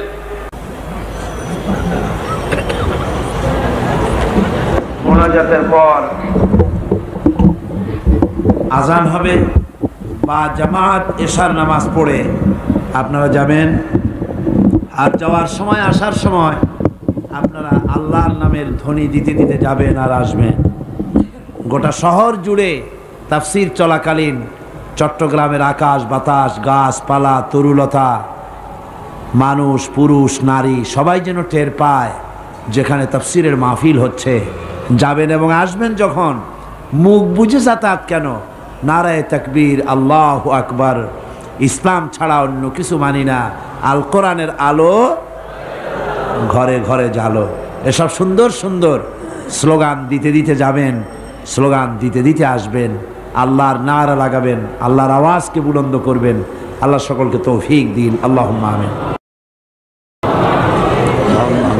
রব্বানা যালামনা أنفسنا وإن لم تغفر لنا وترحمنا لنكونن من الخاسرين ربنا لا تزغ قلوبنا بعد إذ هديتنا وهب لنا من لدنك رحمة إنك أنت الوهاب ربنا فاغفر لنا ذنوبنا وكفر عنا سيئاتنا وتوفنا مع الأبرار ربنا وآتنا ما وعدتنا على رسلك ওয়ালা তুখজিনা ইয়াউমাল কিয়ামা ইন্নাকা লা তুখলিফুল মিয়াদ। আয় আল্লাহ রাব্বুল আলামিন, বিশাল এই জনতা নিয়ে তোমার দরবারে হাত তুলেছি রব্বুল আলামিন। কোরআনে কারীমের মাহফিল বড় আশা করে হাত তুলেছি, মেহেরবানি করে আলোচনার সব রাসূল করিম সাল্লাল্লাহু আলাইহি ওয়াসাল্লামের রূহ মুবারকে পৌঁছায়া দাও। तमाम पृथिवीर माटिर नीचे मोमेन मोमेनात যারা শুয়ে আছে তাদের রূহের বলে সব পৌঁছায় দাও রব্বুল আলামিন। আমাদের মা বাপ যাদের দুনিয়া থেকে বিদায় হয়ে গেছে কবরগুলিকে জান্নাতের টুকরা বানায়া দাও। রব্বির হামহুমা কামা রব্বায়ানি সগীরা। সবাই পড়েন রব্বির হামহুমা কামা রব্বায়ানি সগীরা। আয় আল্লাহ, আমাদের মা বাপ যাদের বেঁচে আছে স্বাস্থ্য ভালো রাখো আল্লাহ, তাদেরকে হায়াতে তাইয়্যিবা দাও, সেহাতে কুল্লিয়া দাও, খাতিমা বিল খাইরি করো রব্বুল আলামিন। কোরআনে কারীমের মাহফিলে বড় আশা করে আমরা হাত তুলেছি, আমাদের জিন্দেগির সকল গুনাহ খাতা মাফ করে দাও। আয় আল্লাহ তাআলা, জীবনে বহু গুনাহ করেছি, গুনাহ করে করে জীবনটারে নষ্ট করে ফেলেছি। আয় আল্লাহ, তুমি দয়া করে মেহেরবানি করে আমাদের জিন্দেগির গুনাহ মাফ করে দাও রব্বুল আলামিন। না বুঝে সওয়াব মনে করে অনেক শিরক বিদআত আমরা করেছি, মনে করেছি ওতে সওয়াব হবে, আমরা বুঝি নাই। আল্লাহ, আমাদের ভুল বুঝানো হয়েছে, নিজেরাও ভুল বুঝেছি। এভাবে সওয়াবের নিয়তে শিরক বিদআত আমাদের মধ্য থেকে যা হয়েছে আল্লাহ দয়া করে তুমি আমাদেরকে ক্ষমা করে দাও। আয় আল্লাহ, আমাদেরকে দয়া করে শিরক এবং বিদআত মুক্ত জীবন যাপনের তৌফিক দিয়া দাও রব্বুল আলামিন। এত বড় বিরাট তাফসীরুল কোরআন মাহফিল, লক্ষ লক্ষ টাকার প্রয়োজন আল্লাহ, টাকা পয়সার অভাব নাই রব্বুল আলামিন। তুমি গানি আর আমরা ফকির। আয় আল্লাহ, এই শহরেতে এমন লোক আছে একজনই মাহফিলের খরচ দিয়ে দিতে পারে। আল্লাহ, তোমার বান্দাদের দিল তুমি নরম বানাইয়া দাও। কোরআনের মাহফিল কোনো বছর ঋণগ্রস্ত থাকে নাই, এবারও যেন থাকে না। আল্লাহ, বাজের যা আছে তার চাইতে বেশি তুমি মেহেরবানি করে জোগাড় করে দাও রব্বুল আলামিন। আরেকটা দোয়া তোমার দরবারে করি, চেসনিয়া আর বজনিয়া শেষ হয়ে গেল আল্লাহ, ওদের সাথে আমাদের রক্তের সম্পর্ক নাই, ওদের সাথে আমাদের আত্মীয়তার সম্পর্ক নাই, ওদের সাথে আমাদের শুধু ইমানের সম্পর্ক। আয় আল্লাহ, ওদেরকে মেরে মেরে কাফিররা শেষ করে দিল মাবুদ। বজনিয়ার চেসনিয়ায় আর একবার তুমি তোমার রহমতের ফেরেশতা পাঠায় দিয়া সাহায্য করো আল্লাহ। কাশ্মীরের মুসলমানদের উপর আরেকবার সাহায্য করো রব্বুল আলামিন। এই মাহফিল আল্লাহ, যত মানুষ আসে আল্লাহ বড় আশা নিয়ে আসে কোরআনের মাহফিলে। অনেকের রোগ ব্যাধি আছে, তাদের ধারণা কোরআনের মাহফিলে দোয়া কবুল হয়। আল্লাহ, তুমি দয়া করে এই ধারণা তুমি মঞ্জুর করে নাও। যার যত রোগ আছে, বালাই আছে, ব্যাধি আছে, আল্লাহ সকলকে মাফ করে দাও রব্বুল আলামিন। প্রতিদিন হাজার হাজার মা বোনেরা নিজের ঘরের কাজকে ফেলে রেখে কষ্ট করে কোরআনের মাহফিলে হাজির হয়ে যায়। আল্লাহ, মা বোনদের জিন্দেগির গুনাহ খাতা মাফ করে দিও আল্লাহ। মা বোনদেরকেও হযরত আয়েশা, ফাতেমা, খাদিজার মতো বানাইয়া দিও রব্বুল আলামিন। এই মাহফিলে আমাদেরকে তুমি কবুল করে নিও আল্লাহ। কোরআনের কথা, ইমানের কথা, তোমার ব্যাপারে যা বললাম এই কথাগুলি আমাকে আর শ্রোতাদেরকে আমল করার তৌফিক দিয়ে দিও রব্বুল আলামিন। এই মাহফিল আর 2 দিন আছে আল্লাহ, বাকি 2 দিন তোমার কুদরতি নিজাম দিয়ে এটারে চালাইয়া দিও। এত বড় মাহফিল স্বেচ্ছাসেবক দিয়ে, পুলিশ দিয়ে নিয়ন্ত্রণ করা সম্ভব নয় আল্লাহ। পুরা মাহফিলের দায়িত্ব তুমি নিজে গ্রহণ করো আল্লাহ রব্বুল আলামিন। যার যে মনে কষ্ট আছে আল্লাহ, সকলের কষ্ট তুমি দূর করে দাও আল্লাহ। আয় আল্লাহ, যে কোরআনের কথা বলতেছি তোমার কথা, এই কোরআনের আইন বাংলাদেশে চালু হয়েছে, এই দৃশ্য আমাদের চোখে দেখার তৌফিক দিয়ে দিও আল্লাহ রব্বুল আলামিন।